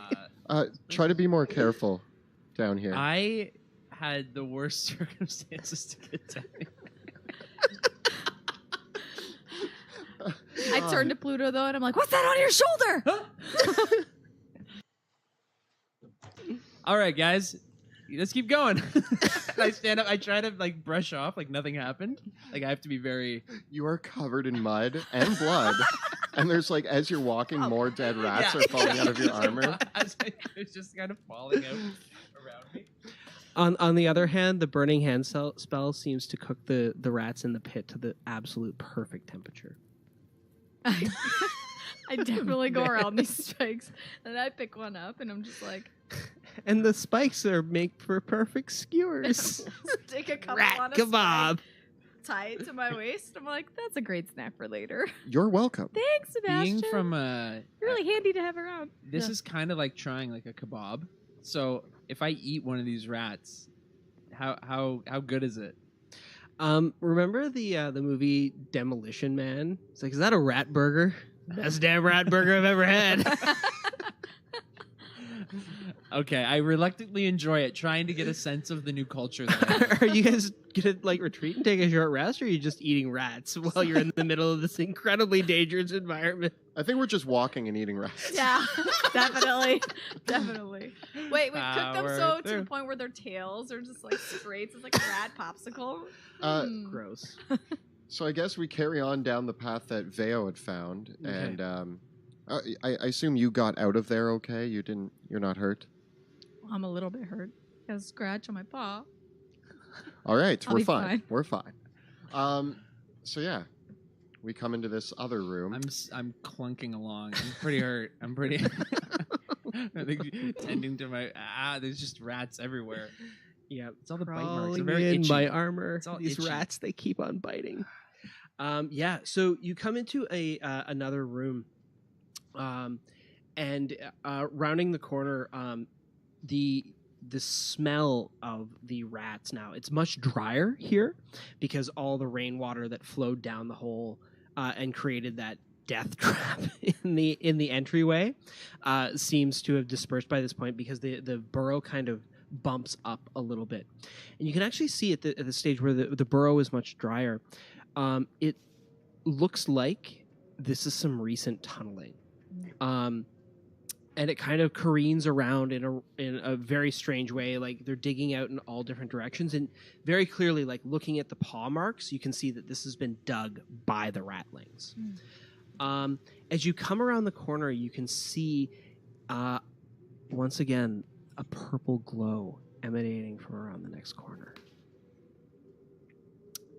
I want to sneak up to the corner, being very cautious of what's on the ground, because now I know there's a couple traps around here I want to be really cautious of. So as I come up to the corner, I'm kind of sneaking by so I can peek around and take a look. Okay.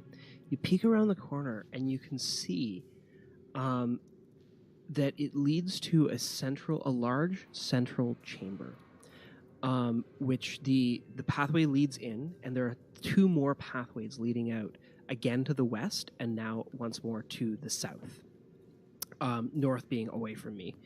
And in the center of this room, carved out of granite, is a massive statue. It looks like it's about 5 feet wide and about 8 feet tall, and it is a rat, but a massively obese rat that is sitting, and it's been very roughly hewn and carved, and it's sitting down almost like a regular rat would, kind of like if you would imagine rats sitting like a dog or a cat. It's seated on its back legs, and it looks like it's carved, like it is shoveling humans whole, like little tiny carved humans, into its mouth, which is just like detached and open. Like its mouth is open way too far than it should be, and it's just shoveling all these humans inside it. And its two eyes are little beady eyes about the size of coins, and they are made, and they're pieces of delirium which have been pressed flat into its eyes, which are causing the glow in this room. I go back around the corner and I let you know what I see. There's these beautiful, shiny things and this big, huge rat eating humans. So, I mean, I'm not too worried. He's not eating cats, so... All right, let's go check it out. You didn't see any more rats other than the statue rat? All I can smell is rats around here, but I haven't seen any moving, so... Hopefully we'll be okay. I'm just worried about those 2 pieces of delirium. I feel like we should get those back for... I agree. We should get other as much as we glows? can. Any other glowing? Any other bigger chunks? Not that I saw, in the no. eyes? All right. I want to go investigate the I'm gonna statue. go to there. Yeah. I also go around the corner, and I want to investigate the floor around the statue. I want to just take a look at the floor actually in this whole room. Yeah. Before we walk too far into it. Yeah, give me an investigation check. Having seen my friends both fall into traps today, I don't. I get a 10. There is a deep groove again. You can see again. It's not really a deep groove now. It looks like whatever was passing through this way was being rolled along the floor, because you can see the groove of it, and it rolls right past the statue along the way to the west. To the way to the south, though, has many more rattling tracks. We're not here to fight ratlings. Plus, I don't think Pluto's doing too well. What's up? So I think we should just go for the meteor. I mean, that's what we're here for. Yeah. Let me just See if I can pick these out of the rat statue. Yeah, of first. course. I go and I try to use my claws to pick Of out course the we will. eyes of the statue. We get paid Okay. much better. As you approach the statue, make a perception check. 5. So you don't see, as you go to pry the first eye off, that there is a latch attached behind the eye, and you pull it, and you hear a click. Oops. What do you do? I jump back from the statue. Okay, give me a dexterity saving throw with advantage. Do we hear the click? Yes, you do. 20. There is a gout of delirium poison gas that comes out of the rat's mouth as you pull the eye off. Oops. And you take 2 points of poison damage. Oh, with the hot dice now. Blah, blah, blah. Tastes gross. I suggest that we leave those Does there. it fill the room? It's just like the rat breathed it out of its Oh, mouth okay, when when you pulled the eye out. Yeah. Not worth it. Let's go for the big Did you one. get both eyes or just one? I tried just one. Okay. Try the other one. What's in it for me? It's delirium. Yes. Would you mind stepping back for a second? Way back. I cast Mage Hand and I try the other eye from a safe distance. It's really in there. You need to pry it out with your raw strength. Never mind. I don't want to try that. What's the statue made of? Granite. Granite. I say we keep going. Yeah. We can always come back for this. Statues tend to. I don't know. We don't need the little stuff. We want the big one, the big cheese.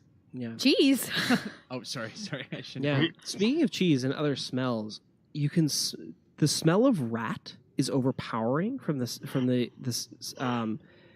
all directions. But there's another acrid, almost alchemical smell coming from the pathway to the south. I'm curious, but I also don't want to die. I say we go to the west. Let's go So for there's the big trail. shiny. The trail heads west. Mhm. The smell is south. Mhm. Yeah, we got to go west. We got to find this big rock and get out of here. Okay. You head to the west into the next chamber. It opens up into the largest chamber you've seen thus far. And you can see there's a very large glow coming in this up in this chamber. Because in the center of the room is a massive chunk of delirium embedded in a massive piece of the meteoric rock. The chunk of the rock itself might be about 2.5 feet in width and about kind of oblong and oval in shape. And the metal of the meteor is very inconsistent in the pieces where you've seen pieces of the meteor itself, because not the entire thing was made of delirium. I'm But enjoying you this. can see growing out of the meteor itself is this chunk of delirium about the size of a human head. And it's formed into this roughly geodesic crystalline shape. But in the center of the room, gnawing on the smaller pieces of delirium coming out of the meteor, are 4 gigantic rats. And they are gnawing on the pieces of delirium, and as they crack, their teeth are causing it to crack remarkably. And as they do, the delirium haze leaks out of it, and the rats are eating it.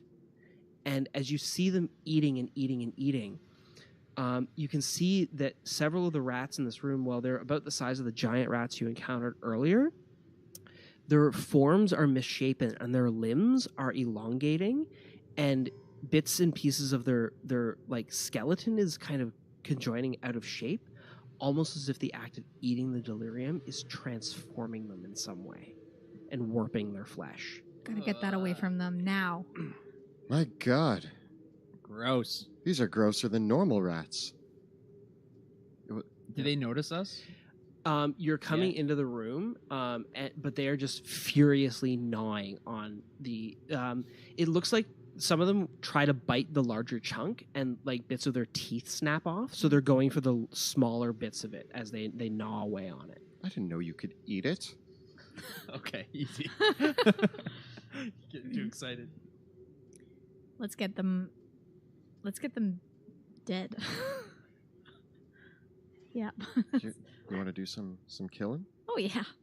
We need to preserve that. That's worth a lot That's of the sushi, big chunk. remember? That's the She told us not to break it. that's the moneymaker, and these giant rats are breaking it. Well, got my burning hands warmed up. We have for some more barbecue?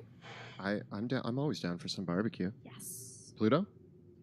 Yeah, I think we should try to get the rats, force them into this little Alcove. yeah. Before we run in Mm-hmm. and like try to attack these rats, I take a quick survey of the floor for any traps. At this stage, as you look towards the floor, you see the groove, but you take the moment and over the gnawing, give me a perception check. I get a 5. You can hear a much larger breathing coming from the room coming off this chamber. Put this in the center to represent the meteor piece. And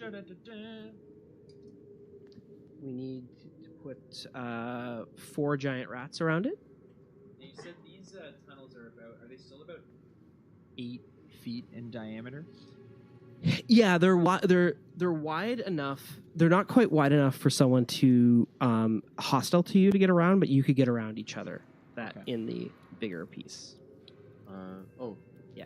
Also, those 2 rats.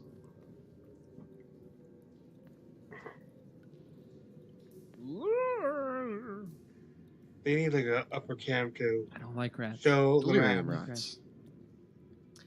Alrighty. Roll for initiative, please.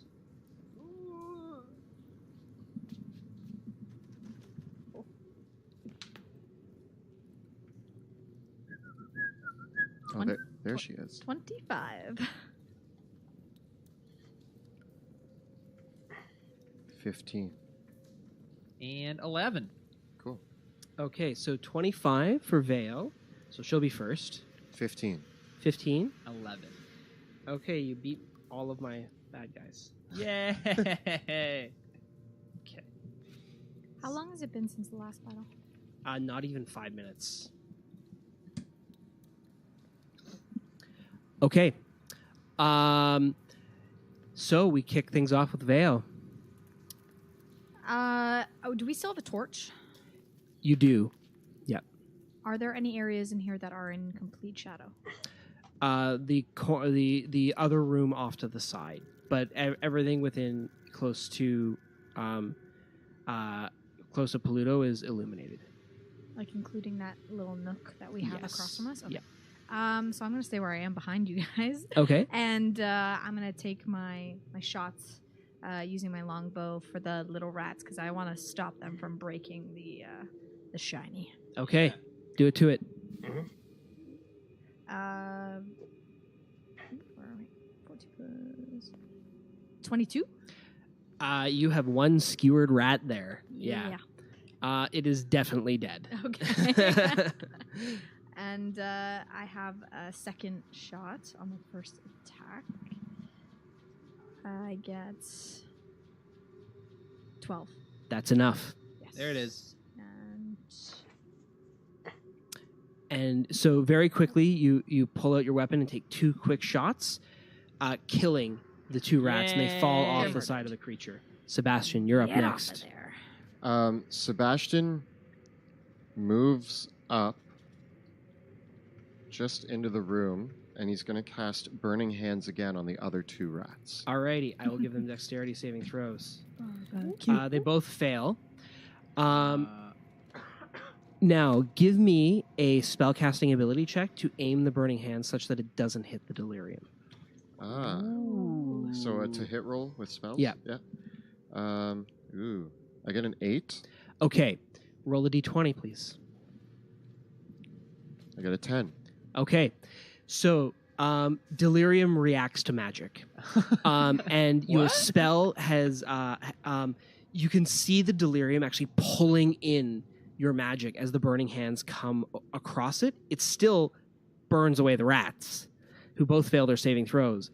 But you might want to be careful about aiming spells in the areas of delirium again. Should I roll damage or? Yes, please. I get 9. They are incinerated by your burning hands. And that is when, as you come around the corner, you can see the massive and hulking form of a gigantic rat. She actually has several smaller rats climbing all over her. And there are like nests of like small baby rats all throughout the room here. This rat is massive. She's larger than a horse.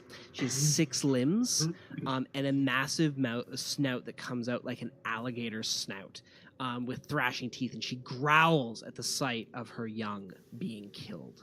Pluto Veo, we have a bigger rat. Yes. There's always a bigger rat. There's always a bigger rat. Pluto, it is your turn. So hearing... So can I hear the rat now? I can hear it like breathing, and I'm going to drop the torch. Okay. I'm going to pull out my... I guess I didn't have my sword out. Yes, so I have my sword out now. And I'm coming at Mama Rat. Alrighty. So the first thing I'm going to do is attack it. Shit. Okay. Would you take 16? I will indeed. As you bring your sword down, her hide is so thick it's like armor. But you do land the blow. For 9 damage. Nice. I'm also going to use this opportunity to... what's it called? Second wind or action surge? Second wind. How did you know? Because old Pluto Jackson's hurting. And I'll take 10 more hit points. And then I'm going to stand in the way. I'm going to stand in that corridor Okay. and post up against Mama Rat. Reeling from your blow, the mama rat kind of recoils backwards, and she starts to like horf Uh-oh. and like regurgitate something, and all of a Uh-oh. sudden she just like kind of like her eyes roll back in her head, and suddenly this gout of acidic vomit comes right out of her mouth towards you, and it actually hits Sebastian as well with the backsplash. You're supposed to be my meat shield. And I need both of you to make dexterity saving throws. Smells worse than me. Oh, God. Oh, okay. What do we got? 6. 6? 20. 20. So Sebastian, you make your saving throw. It all hits me. It all hits you. So it's going to be 10 points of damage, but 5 for you, Sebastian. That's acid damage. What does it do to his armor? It looks like even though he took the brunt of the damage, it looks like his armor's okay in the circumstances. But I mean, your armor is it a shiny? Your armor, like yeah, mad I guess now. it like acid blasts your armor, and like cleans it off. Yeah. Oh, thanks. The mud's gone.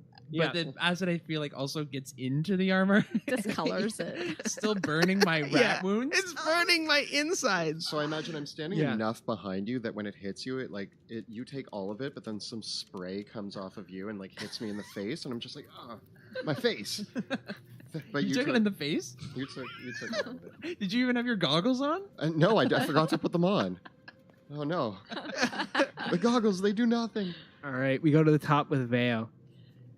I'm gonna swing around to the corner because right now I can't see the rat. All I see is this acid Yeah, you coming just out. see I'm like, this oh, there's reach something forward. there. Yeah. So I want to get it in my sights, and I want to take another Zephyr Strike. I'm just gonna. So that way I can get advantage on my roll Sounds good. and take my longbow, and I get a 21. So you lower your bow and fire the shot, and it lands squarely in as Mama Rat is closing her jaw. the arrow shot like takes her right in the bottom of the jaw and like Nice. goes through like the bottom. Oh yeah, it's gross. Roll the damage. Oh, that's a good shot. 13 damage. Nice. The savage shot hitting her in the jaw. It leaves her bloodied. I Sweet. then go back to where I was around the corner. I'm gonna get out of that acid splash zone. Alrighty, so Splash zone. Sebastian, you're up. Sebastian moves. Oh no, there's like this giant rock in the way. I'm going to move across so that I can get a shot on Mama Rat without affecting the delirium. Yep. And I'm just going to fire a firebolt. Alrighty. And that's going to be, a crit. Nice. There it is. So am I rolling damage twice? Yeah. So recoiling from the acid splash, like you kind of dive to the side, scramble to your feet, and fire this firebolt, which catches her right in the mouth because like she's still reeling from Veo's shot, right? Yeah. So it catches her right in the mouth, and just like it seems to react to something in her gullet.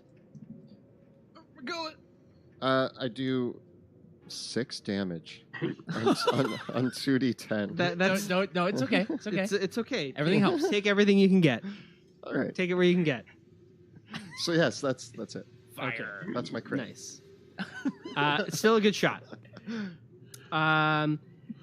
Next is Pluto. I'm gonna go for the killing blow because I sense Mama Rat's weak, and I'm going after the same face. Go for the face. Don't even think about it.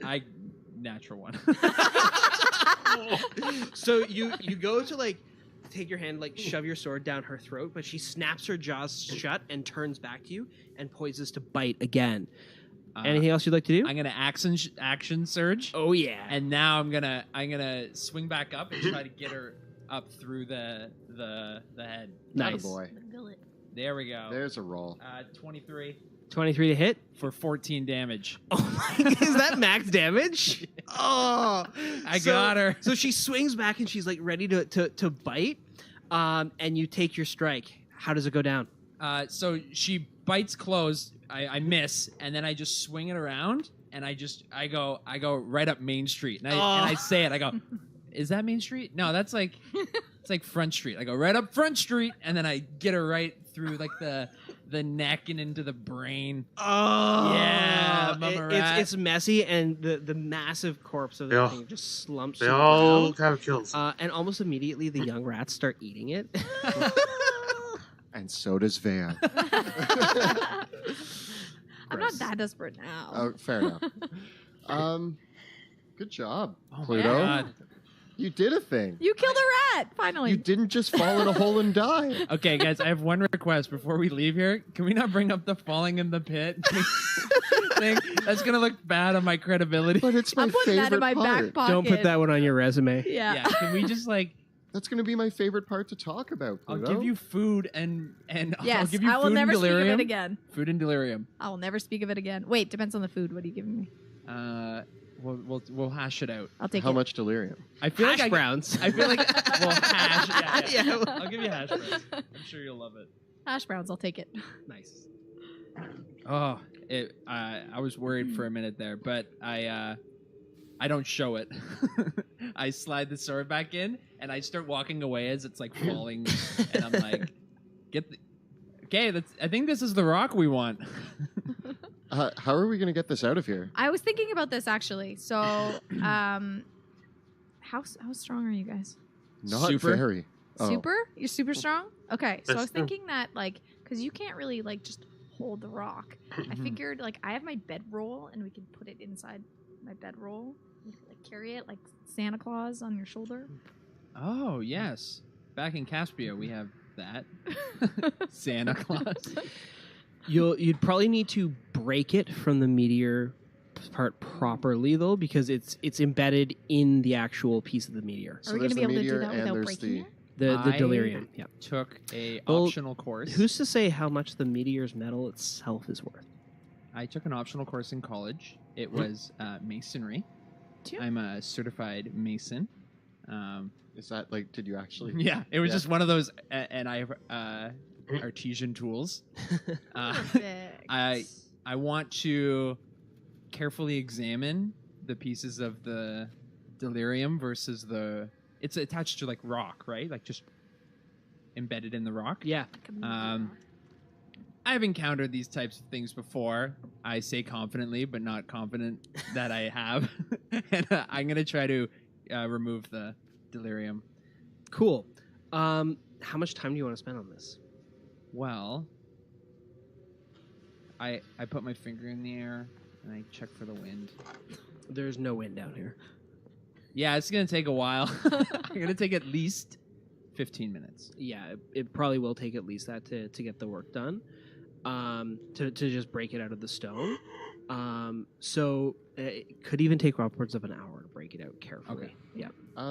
Me and Veo will keep watch. Definitely. Okay. We can hide. Oh, are there still rats around? You haven't checked the southern passage yet, but there's a bunch of small ones. rats that are easy that many of them start scurrying away, but they don't seem to be swarming or massing up. Otherwise, most of them are literally baby rats. I want to speak with animals to see if I can get one of them to go down the southern path and tell me what's there. Sure, absolutely. So you cast the spell to speak with the little rat, and it starts chittering and says, "What do you want, big cat?" Want to do me a favor and I'll feed you some fish? I'll take what I can get now that Mama's dead. Yeah. I need you to go down the path across from that big, beautiful rat statue that I saw. And I want you to come back and tell me what's there. That's my brother's and sister's room. I'm not allowed in there. That's where they have all their fun toys. What kind of toys? Oh, they got lots of sharp things that they use to tear people apart with. Ooh. Sometimes they bring it to us as dinner. Well, do you want to do me a big favor then? Or maybe not go into their room, but do you want to hang out across from the statue and come tell me if any of them come out of there? I could go tell them that you're here. No. Or else you get no Are fish. you sure? They love guests. And I pull out a big fish. I'm like, I will give you this big fish. And you don't even have to share it with any of your brothers and sisters. Okay, make an animal handling check. Oh, that's wisdom. Oh, that's actually better for her, I think. 21. Okay, the rat. It's one of the larger rats. Like it's well developed. It takes the fish and like starts and walks away with it and says, "Maybe see you again," and walks down the hallway, and heads back around the corner. Is she talking to the rats? Are we trusting rats now? Is that... No, is she? I just watched like you're like I'm talking. just like, squeak, you're squeak, talking squeak, to her. squeak. It's like yeah. So hopefully he's not going to betray us. Rats and cats working together? What is this? One of my really D&D. great I heard Drakkenheim is a crazy city. fish for this, so it better be worth it, or else I'm going to be kicking my butt. Ugh, at least I have 2 more fish. Do you think this is a safe place to like set up a camp for a moment? And Well, with the delirium down here and that mist, I wouldn't particularly do that. Well, I could work quickly if you guys hold a light. Yeah. It'll take at least an hour probably to break out the shard. Okay. cool. What if they help?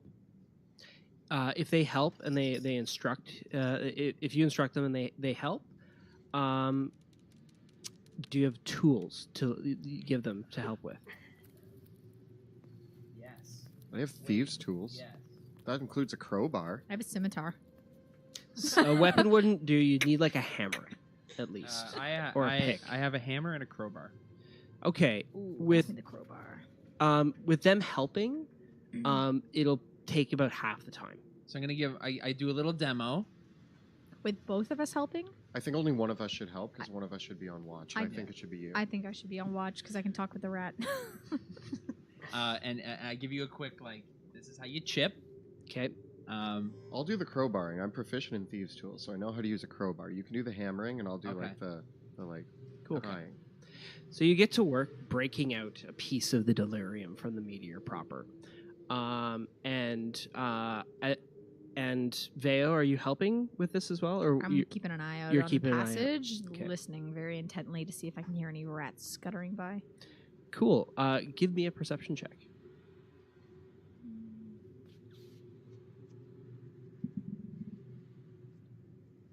24? Or no, 23, sorry. You hear some skittering and chittering coming down the hallway, and a short while later, your rat friend comes back. It's only been about 20 minutes or so. And your rat comes back and says, "My brother and sisters say they're going to come and eat you." Well, we gotta get out of here. The rats know we're here, and I step on this baby rat. 'Cause he's just- didn't really do me any favors, and I lost a really good piece of fish. Yeah, and Him. I don't. Yeah, So, he was supposed to report how not much of it do we the have? one. No, we want to get this whole piece. You got to break the whole thing out, and you How heavy is this thing? the whole thing. Yeah. The whole meteor probably is about 500 pounds. Okay. Wow. And how And much? this is like the biggest piece of delirium. Like it is the chunk that we're Yeah, after. the chunk in the meteor 500 pounds. The chunk, once it's out, probably only weighs about 20 pounds, if that. Right? Okay, I have an idea. Can I build a trap? We know where it is. Maybe we can do a quick out and in. Run back, let River know that we know where a piece is, and then come I'm not I don't going wanna back leave empty this. handed. Hamded. Empty-handed. I say that Three you comments to the go first. kill all the rats. I'll finish getting this delirium out of this meteor, and we're good. I'm gonna die to rats. No, nobody's ever died from rats. Oh, okay. Well, then if that's the case, Debatable. because that's our only way out, unless we cover the south end. I'm about rat food. Do you have anything that can build a barrier? I do. I do. What do you have? I'm out of spell slots for second level, so Oh, never no. mind. Oh I cannot put a web wall no! Ah. up. Okay. Oh, that would have been handy. Do you have sorcery points enough to recover a spell slot? Learning about sorcerers. Because they have our way. I have 2 sorcery points left. They're coming the way that we. Oh, need I to think go. you need. Well, So They're coming from the south, and we can you block you, them from the you south, need and then 3 we for at a least have level the 2 spell. east way of going. That's true. So as long as they're not out of that south path yet, which Yep. So if we can just cover it a little bit.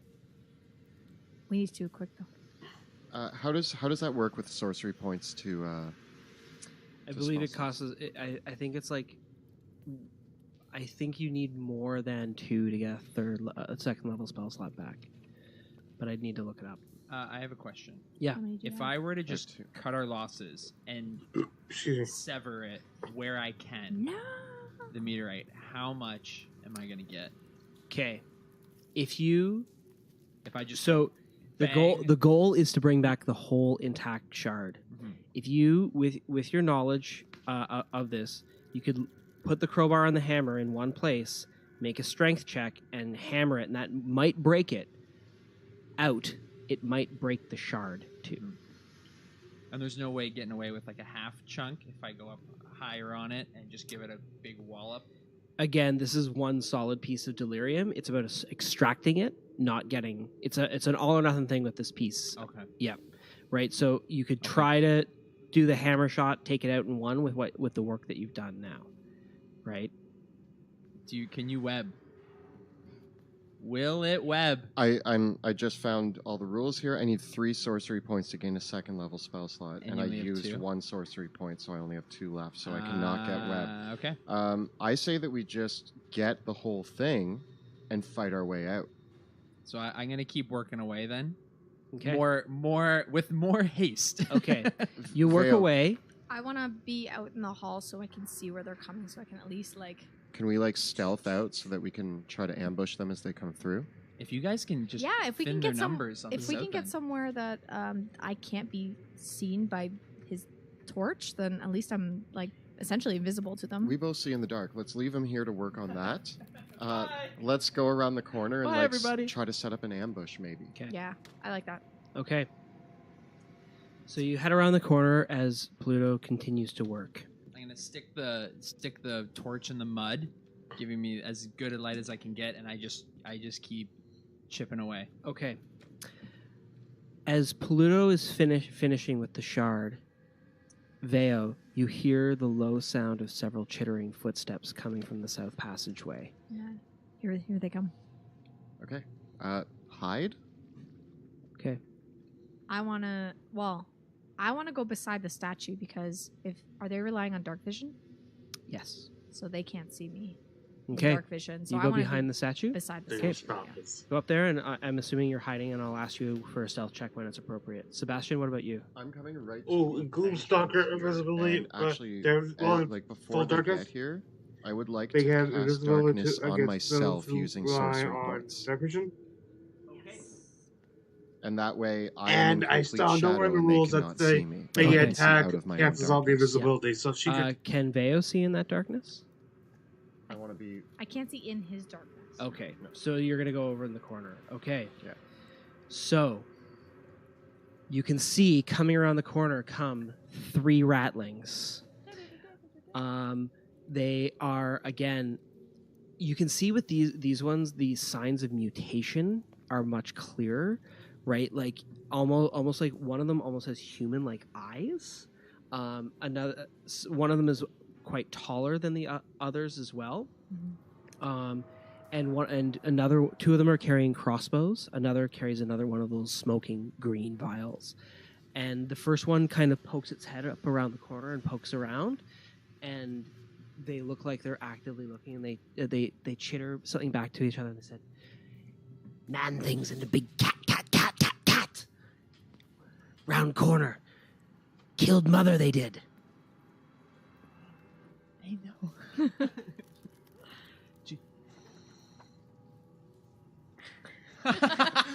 You can't see me. I'm in darkness, and I'm like trying to give you a sign that it's time to ambush, but like Okay. I'm shrouded in darkness. So I'm going to give them one last-ditch perception check to not be surprised, but both of you can give me stealth checks with advantage. Oh, no. I don't think it's... I get a 21. Well 23. done. Alrighty. 23. Let's roll for initiative, and the two of you will be acting with surprise. Pluto, because you're in the other room, I'm still going to have you roll initiative because you're going to hear what's happening, but you are surprised for the first turn.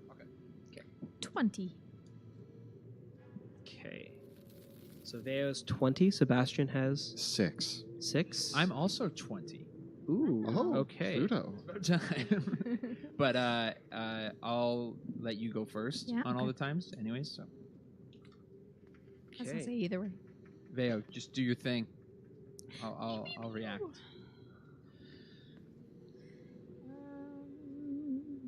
It's gonna work. In this moment, I realize like my my Mason teacher would be so disappointed in me. There's always going on about when you're Sebastian, stuck what in a did you rat's get? nest. I got a 6. 6.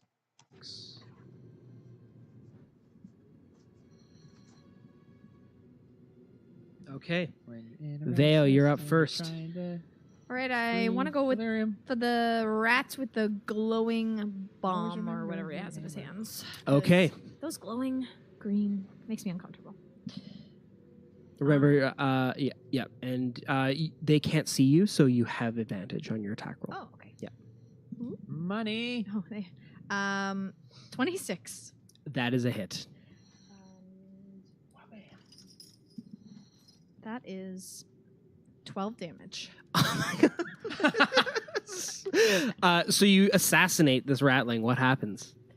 Oh, I want to get him like it through the green right into his chest. Like I aim and I'm like, all right, let's see if I can get Yeah. both of these. Clutches the bolt and drops it. And as they fall to the ground, the vial ignites. Yes. Sending out a bunch of splashing damage to the others. And I got to make dexterity saving throws for the other two. One of them gets a natural 1 Yes. and is corroded by the other. Yay! The other manages to leap out of the way and is fine. What would you like to do now, Pluto? Or Veo, sorry. I'm gonna take my second shot for my first turn, and I crit 20. Yay! Stop. They're already dead. Yeah. So Not yet. the second shot just falls through. What happens? Is he carrying like a crossbow? Crossbow, yeah. Oh, I just want to hit him in a nerve that like sends his crossbow flying while he dies. I just want it to be very comical. Like, let's see if I can hit him there. Okay. All the ratlings have been slain, but you can hear more chittering and footsteps coming from the halls beyond. Pluto, you're no longer surprised. Sebastian, it's your turn. So all the rats that just came out are dead? Extremely dead. Yeah. Okay, well, Veo, rat killer, Senya. not wanting to waste my ambush opportunity, I'm a big ball of shadows right now. I turn the corner and stand in this entranceway and see if there's any other ones rounding the corner. Okay, your shadow envelops the room, from outside the shadow, looking that way, you can't see anything yet. No, nothing yet. Oh. What if I move further down? You It's a lot more see lenient with the combat. another huge rat. It would be a misnomer to call this one a ratling, and there are two behind him. He is the size of a human, and he is wearing some very nice-looking studded leather armor and carrying a pair of pretty well-made short swords. And as your darkness envelops him, he kind of goes, What is this?" Rather shocked at the darkness in front of him. What would you like to do? So as the shadow rounds the corner and envelops them, they hear a voice from within the shadow say, "My name's Sebastian Crow, and I'm about to set you on fire." And then I cast Burning Hands. Nice. It's the ratlings. I feel like he's a... Both the ratlings make their version saving throws, but they still of might not Caleb survive. Widowcast. Does the rat prince? Oh, they all make their saving throws. Rat Prince? Royalty. He's maybe an envoy. Oh. 13 damage. So even with their successful saving throws, those two ratlings are vaporized. Nice. And engulfed in flame. But the rat prince manages, he hears the sparking of flames and kind of hits the deck and rolls forward. Rushing forward, it was 13 points? Yes. Yeah, so he took half because he made a save. Anything else, Sebastian? After that, I'm just going to back up to here. That's about all my movements, so that's about as far as I can get. Yes. Cool. The rat prince. He says, you hear the voice echo forward. "What strange blackness you make, manling! I have another one of yours back with me. You let me live, I give them to you. Yes, yes, yes, yes, yes." Or we... yes. Are you being honest? No. Okay, make a deception check. Of course. We'll let you live if you lead us to the other survivors. And we're gonna roll deception. I get a 21. Riley says, yes, yes, you hide in the shadows. You are like rat, too. I'll lead you forward, but you must reveal yourself. Okay, insight. I walk forward and I point towards the hallway, letting him lead me. Okay, you're completely invisible to him because you're a gloomstalker. Oh crap! Yeah. In fact, he can't see either of you because of the darkness. And I realize this, and I'm like, I go up to him and I put my hand on him really quick. And he's just. Are you spirits? Are you ghosts? You are not manlings. You are ghosts. Oh. Yes, I'm the I like ghost the of point. your Fiery ghosts. dead. No. Uh, Please, the Red Prince is powerful. I will tell you many secrets. No, show me where the human is. Follow, invisible spirit. Come, fiery ghost. Woo, show me where to go. Go. Okay, the rat prince leads you down. into a rather macabre chamber. Pluto, you've extricated the stone now. What do you want to do? I throw it in my bag and I just start running. When I get to this room, hello? Where did everybody go? You can hear this rat voice and these other. You can hear the two of them making like, ooh, sounds. You're like, oh no, they're ghosts. They they died. And all I have is this 20 pounds of delirium. But you eventually put two and two together, and it sounds like they're exit. pulling some sort of scam. I look to the exit. I look at the ghost sounds. I look to the exit. I look to the ghost sounds. Ghost sounds. and I just kind of like defeated, like, we were trying to leave. And so you're in the dark. You're in Sebastian's darkness, and the ratling is like, oh, fiery ghost, shadowy ghost. Where you walk, I can't see anything. Am I blind? Clunk, clunk, clunk, You clunk. can't even see anymore either. Oh, the rattling chains! No. And it's like he drops his weapons and he's like crying. I think I'm going to stop in the doorway and let Pluto walk past me so that I can like stay back so that my shadows don't. How dark is it? I'm sorry. It's complete darkness because of his darkness spell. My darkness spell is pitch black. Does my torch do anything? Yeah, I was gonna say now that he's back. Not in my darkness spell. How far does your darkness spell go? That's a great It emanates at least that 15 far. foot. I think you clue in that Sebastian's there. Do you want to walk out of his area of darkness, or do you want to stay in it? Not yet. Okay. I'm gonna stay in it. Okay. So all of you are basically hidden from the Rat Prince, and you can and Sebastian, you can see out of your darkness, and you can come out of the darkness yourself because you're still hidden, and you can see the Ratlings have made a makeshift laboratory in here, and all of the chamber it's a large oblong chamber with several other burrows burrowing off it that have been turned into rat nests, and the number of burrows and nests roughly correspond to the number of full-size ratlings that you've killed. So they're all dead. And as you come into this room, over the acrid smell of like whatever alchemical stuff they're making here, you can actually smell the smell of sewage, because the far passage you can see there's a makeshift ladder that's leading up, and the smell of sewage is coming from that direction. Smells familiar. It's good. And so this is like their main burrow, and as he brings you in and around, in one of the burrows, the ratlings have, with a hood and tied up, is a human figure that seems to be that underneath you can see has a green cloak. Is wearing a green cloak and leather armor. He's got the hood on him. But is he Getting tied? closer, Is it he looks like it bound? might be a woman. Okay. Yeah. And is her legs or arms bound? Is she chained to anything? She's completely bound. Yeah, Okay. she's been tied up, and she's kind of like in the corner. She's completely silent though.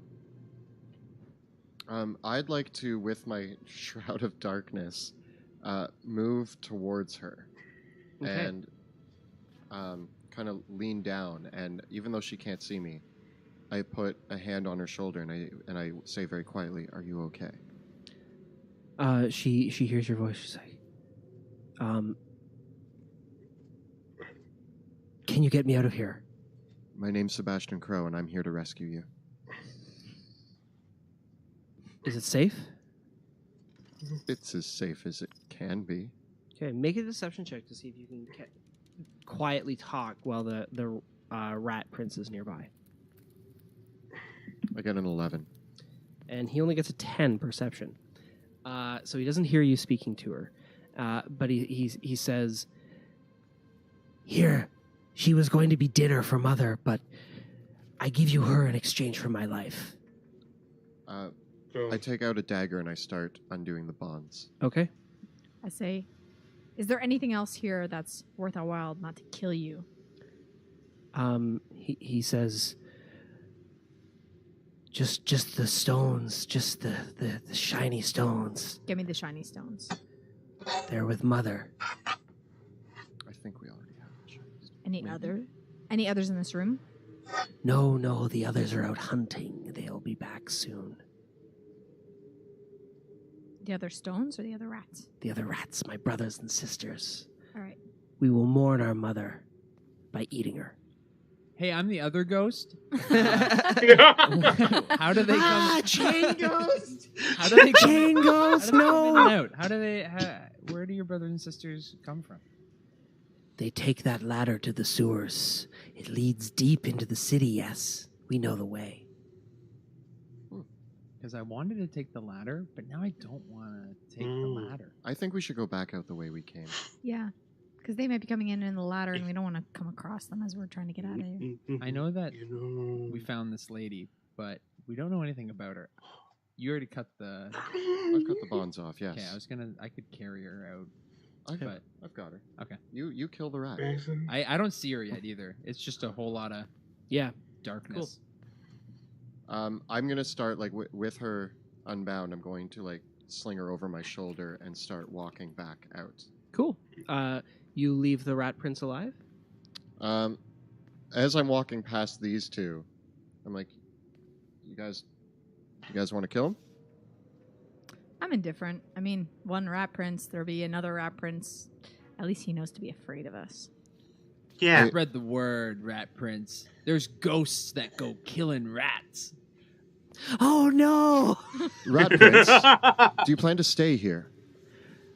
Yes, we will make more burrows here. This will be a good home for us. You said you know your way through the sewers. Yes, we do. In exchange for your life, I am taking this human. But if the ghosts, 3, should ever return, perhaps you could guide us deeper into the city. Oh, we will always fear the three the ghost ghosts, three. the fiery ghost, the shadowy ghost, and the chain ghost. Remember how many of your brothers and sisters fell here today to the 3 ghosts. Oh! We will return and we will seek guidance further into the city. Alrighty. Good. Let's book it out of here. You book it out, very carefully climbing up the let's muddy climb it. passageway in.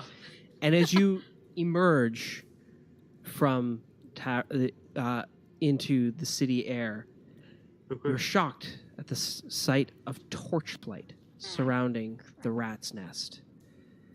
There are assembled around 6 armored humans, all of them wearing the livery of the Silver Order of Illyria. And they, as you come up out of the pit, say, "Hail!" One of them comes forward, a man. Is he holding a sword at us? He Is he is. still dark? Are you? As I climb out of the rat's nest, I turn the shadows off. Okay. Have you unmasked your prisoner yet? She was wearing a... Yeah, she was wearing a hood. Yeah, sure. Yeah. She's a plain-looking woman, and you can see that she is dressed in the livery of the Hooded Lanterns of Drakkenheim. Okay. Right, and she introduces herself as Captain Petra Lang of the Hooded Lanterns. A captain? Hello, Captain Petra Lang. She asked for your names, and she's like, "Well, you got me out of one thing. I hope you know how to get out of this one." These are just paladins. They'll be of no concern. All right. Well, I think we'll have to find out how this works out next week. 'Cause no, we got Holy 15 minutes left. Do you think we can play this one out? We can have a conversation. Yeah. Yeah, let's do it. We'll see if we can bring this to an interesting end. You There's cannot no do need to another point the combat sword at bout us, now. sir. You're- We're simply Getting travelers, wrecked. and we're investigating Drakkenheim, looking for a treasure. What seems to be the problem? We heard that there was a claim here to be taken, that this is a nest of vermin. The man speaks behind his helmeted head. All of them are wearing their helmets, and you can't see their faces. It kind of makes them all look like identical soldiers. All of them, some of them might be both men and women amongst them, but with their armor that they're wearing as chainmail, they're carrying shields. They almost all look faceless behind the masks of their helmets. And the leader steps forward and says, "What did you find down there?" A lot of rats? A prisoner who was going to be food? And just a few small shards of delirium that we've picked up. A mama rat. A very large rat that was as big as a horse. It took a little bit of work to slay it. So you're scavengers, monster hunters, gutter snipes, rat catchers. Is that what you're here for? I accept a couple of those as titles. Monster hunters, yes. I actually grew up nearby, and I've come back to check out and see what the state of Drakkenheim is like, and I'm not too happy with the way it's been. And you so destroyed all these vile creatures to the last one? Yes. Make a deception check. I want my guide. Oh no. 8. I go, what about the... Oh yeah, Pluto says, what about the... What about the... You left them alive? Well, just one. I left one as a Did warning. you cavort with these vile creatures? It was a warning to the rest of them, so that they won't interfere with this territory again. Make a persuasion check. Come on, actually I'm going to roll this dice.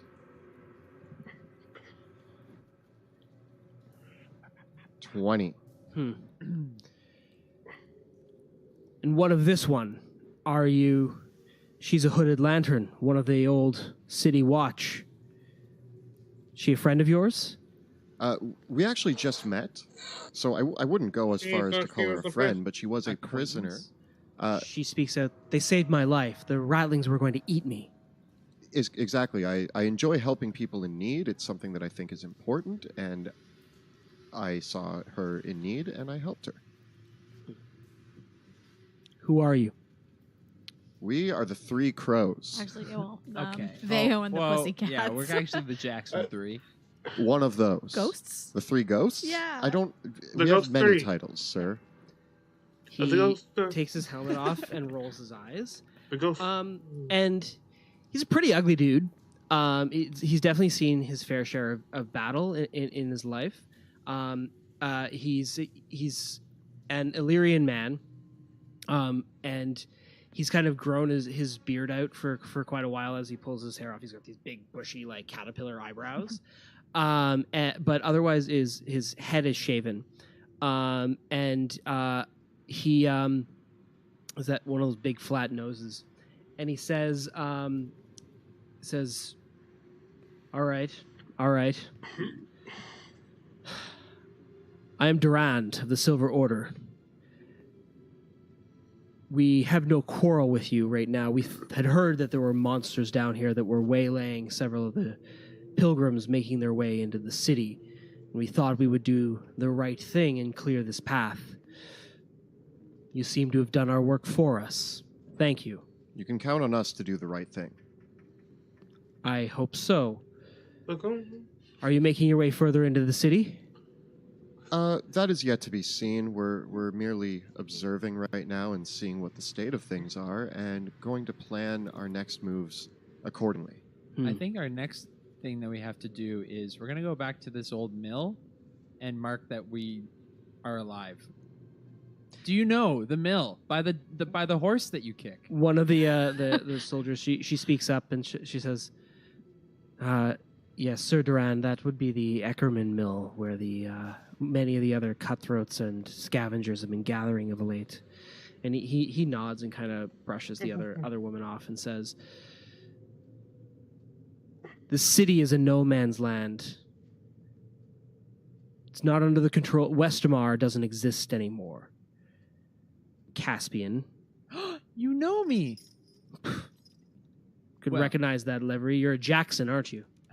Yes, I know it's a little acid damaged, and I'm itching still from the rat bites. But yes, as a prince of Caspia, I am humbled to make your acquaintance. You seem like a Well, fine gentleman. you seem like fine folk. Yeah. We, our mission has been cut short, but if you would like, we would travel back with you to Emberwood Village. We are staying in the chapel there where our other knights are assembling for more sorties into the city. You would be welcome to work with us if you would like. We can offer good food and noble work. If you'd like to associate with us, I don't know if we're quite it's going what- back that way, but if you have any spare rations, I Yeah, wouldn't say no to that. There's no need for us to go to Emberwood Village. We can go to the mill. so be it. Spare rations? Can we Suit yourselves. Where could we Oh. find you? There's a small the- chapel The small chapel? in Emberwood Village, and the flame keepers there have graciously allowed us to use that for our muster. It's a strange little place of sin and filth, but the chapel itself is nice. Sure, you guys will clean up the place. Well, in time. We'll head by there at some point, and maybe we'll meet up. It was Awesome. an absolute pleasure to meet you. And if you have any more rat jobs, we're probably not interested, but other things to kill, if you need someone to get their hands dirty, and I also don't like doing that. Do you have any like regular work? It's not often we work with mercenaries who are more interested in gold. The call of faith and nobility motivates our cause. Of course, noble causes. Noble. I'm that. Nobly, that Sure. fills my belly, right? We will take our leave now, but But the rations. good hunting. No rations?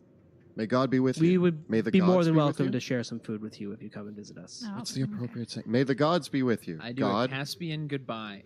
It's kind of like a fist bump. Okay. I fist bump them all. They salute and they turn off. Need to go Meanwhile, into Petra, rations. she says, "Well, that could have gone a lot worse. I was worried for sure that they were going to turn on us the moment they saw that we were vulnerable. They could have taken everything you had." See, my thing about paladins is as long as you pretend that you're like righteous and proper, they'll be nice to you. So you just fake it until they leave. I don't know if I'd ever consider us vulnerable, though, let's be honest. Listen, they've got we do have a presence in Emberwood Village, but if you'd like,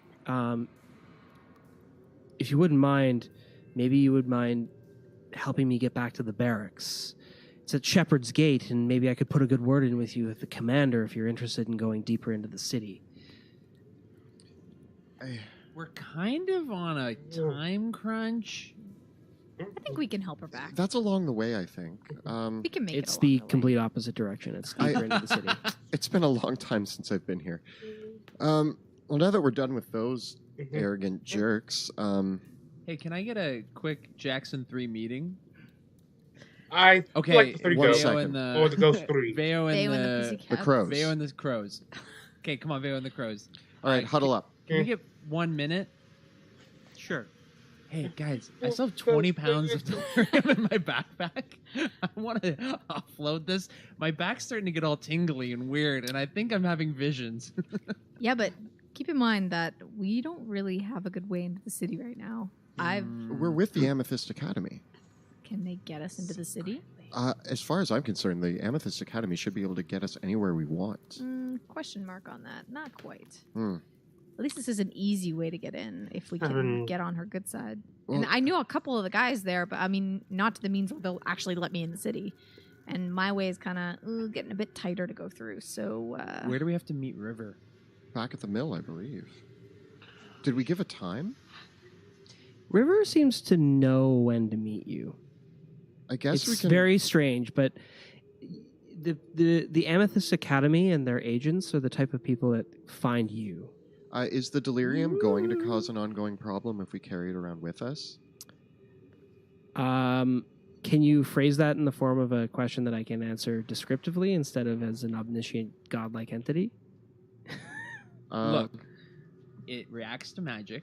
Everybody wants it. This is the biggest chunk Is- that people have found in a very long time. Does this piece of delirium seem to emit the haze? Crumpled up in the bag, it hasn't been emitting the haze like this right now. It definitely, like, you can feel like the effect of the ozone around it. You're lucky that, like, not even like Petra doesn't know that you have it right now, right? You haven't told her, and it never came out with the others. They just think you looted it for some shards. So the fact that it's a huge piece is pretty big. Like, Have you ever walked around with like way too much cash because you have to like dump it for like first and last rent? Yeah. Or to like buy a car or something, and you're like, I just want to get from point A to point B and dump this. That's what I feel like True, right but now I feel like with we're like. gonna miss a valuable opportunity.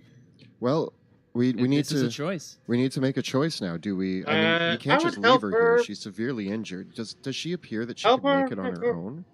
She has no weapons, and she looks at you and she's like, "I can try, but if I, No, If- ma'am, that won't be I necessary. mean, could I Like a come with paladin you? Like, if somewhat. you can bring me back, if you're not heading right back into the city, I'd appreciate it. Maybe you could bring me to Emberwood Village.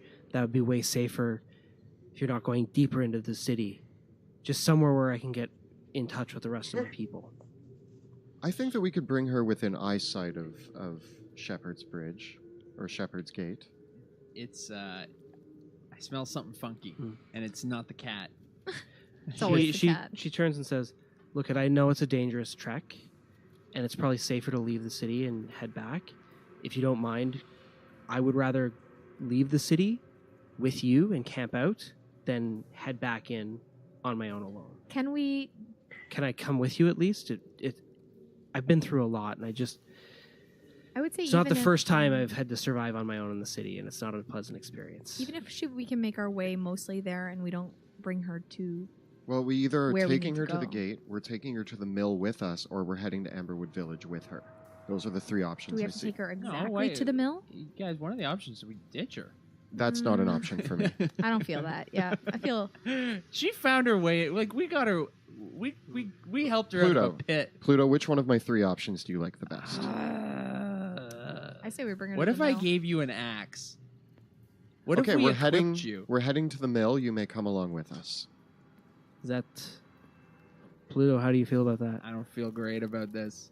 River wants us on a secret mission, and we found a tag along. But I'm saying that she doesn't have to come all the way to the mill. She said she's going to camp out. So then we do our meeting, and then We should ditch her, but All right, we will have to find out how this works out next week. Okay. Thank you all so much for joining us for our inaugural episode of Dungeons of Drakkenheim. This is my unique spin on, hey, there's rats in the tavern basement. Go clear them out. Yeah. Classic. Yeah. So I think it went pretty well, yeah. considering that You Pluto's guys- first thing yeah, was falling into that a was pit. scary. I great. was Crit like, fail. oh, man. You rolled max damage on. I thought you were dead. Spikes. I was like, yeah, I'll just start. I Like- can make a new character. Game one, lose Pluto Yeah. Jackson. Your guide survived. Yay! That's actually really great. Yeah, we've never had a guide survive one mission before. Well, hopefully it's So not many. we got a lot of folks to thank. First of all, just a few shout outs right here. We have Jill playing Veo Senya, our Tabaxi Gloomstalker Ranger. We have Kelly playing Sebastian, our half elf Shadow Sorcerer. And finally, Joe playing Pluto Jackson, our human Battlemaster Fighter. We will be back next week here on Twitch starting at 6 p.m. But I want to give a huge shout out to a bunch of our friends that have helped make this show possible. First of all, right behind the scenes, who you've been all interacting with on Twitch chat right now, is our very good friend Kyle, who has been helping keep everything running smoothly with all of the audio, video, everything has been all this guy. So he's done an amazing job. Shout out to our producer Clayton, who has been organizing and putting so many things together behind the scenes. A big thank you to Chris at Axe and Shield for sending us an awesome initiative counter. It literally arrived in the mail this morning. So it was awesome to get to use it today. He's also got some other fun toys for us to check out. We did have some background music playing that was generously provided by Tabletop Audio. And in addition to some awesome voice work from 100 Years Bore, who streams here on Twitch as well, who did the voice work for the introduction, is totally worth checking out. Who else do we have to thank, Kelly? Oh boy. Sorry. Well, I do also want to thank Jill for the artwork that she contributed Yes, to that and intro yourself video. as well. We mentioned Tabletop One minute. Audio. I also, do we have anybody else to thank? Well, we did have an awesome setup by Dwarven Forge in front of us. As I said, we still haven't got a third camera set up for the please do. overhead stuff. We're kind of working out the logistics on that. So if anyone watching tonight has any ideas or any leads on us for a good solution for that, we'd really, really like to know. If you have any ideas, but we have a cool Dwarven Forge setup. We've taken some photos of it, so we will get that up as well, so you can see what it looked like. And we will try and figure out a solution for that in the future because it's a really big part of our game. Yeah, we do really want to Yeah. show off our awesome Dwarven Forge sets. They've been such an awesome part of our D&D games, and yeah, thanks to them. Yeah. So thank you all so much for watching. We had a wonderful time, and we'll see you next week in In the Drakkenheim. dungeon. In the dungeons of Drakkenheim. In the dungeons of Drakenheim. Awesome. Thanks so much. See you next time, Twitch. Well, that's it for this. I'll be doing at least one more, which will also be stream on Reactor on for episode 2 tomorrow. Possibly 3. It'll be that or 2 and 3. But if not, then it'll be 2. Plus, I may react to perhaps the first episode of Legends of Vox Machina. All right. I thank you and stay healthy. This is Friner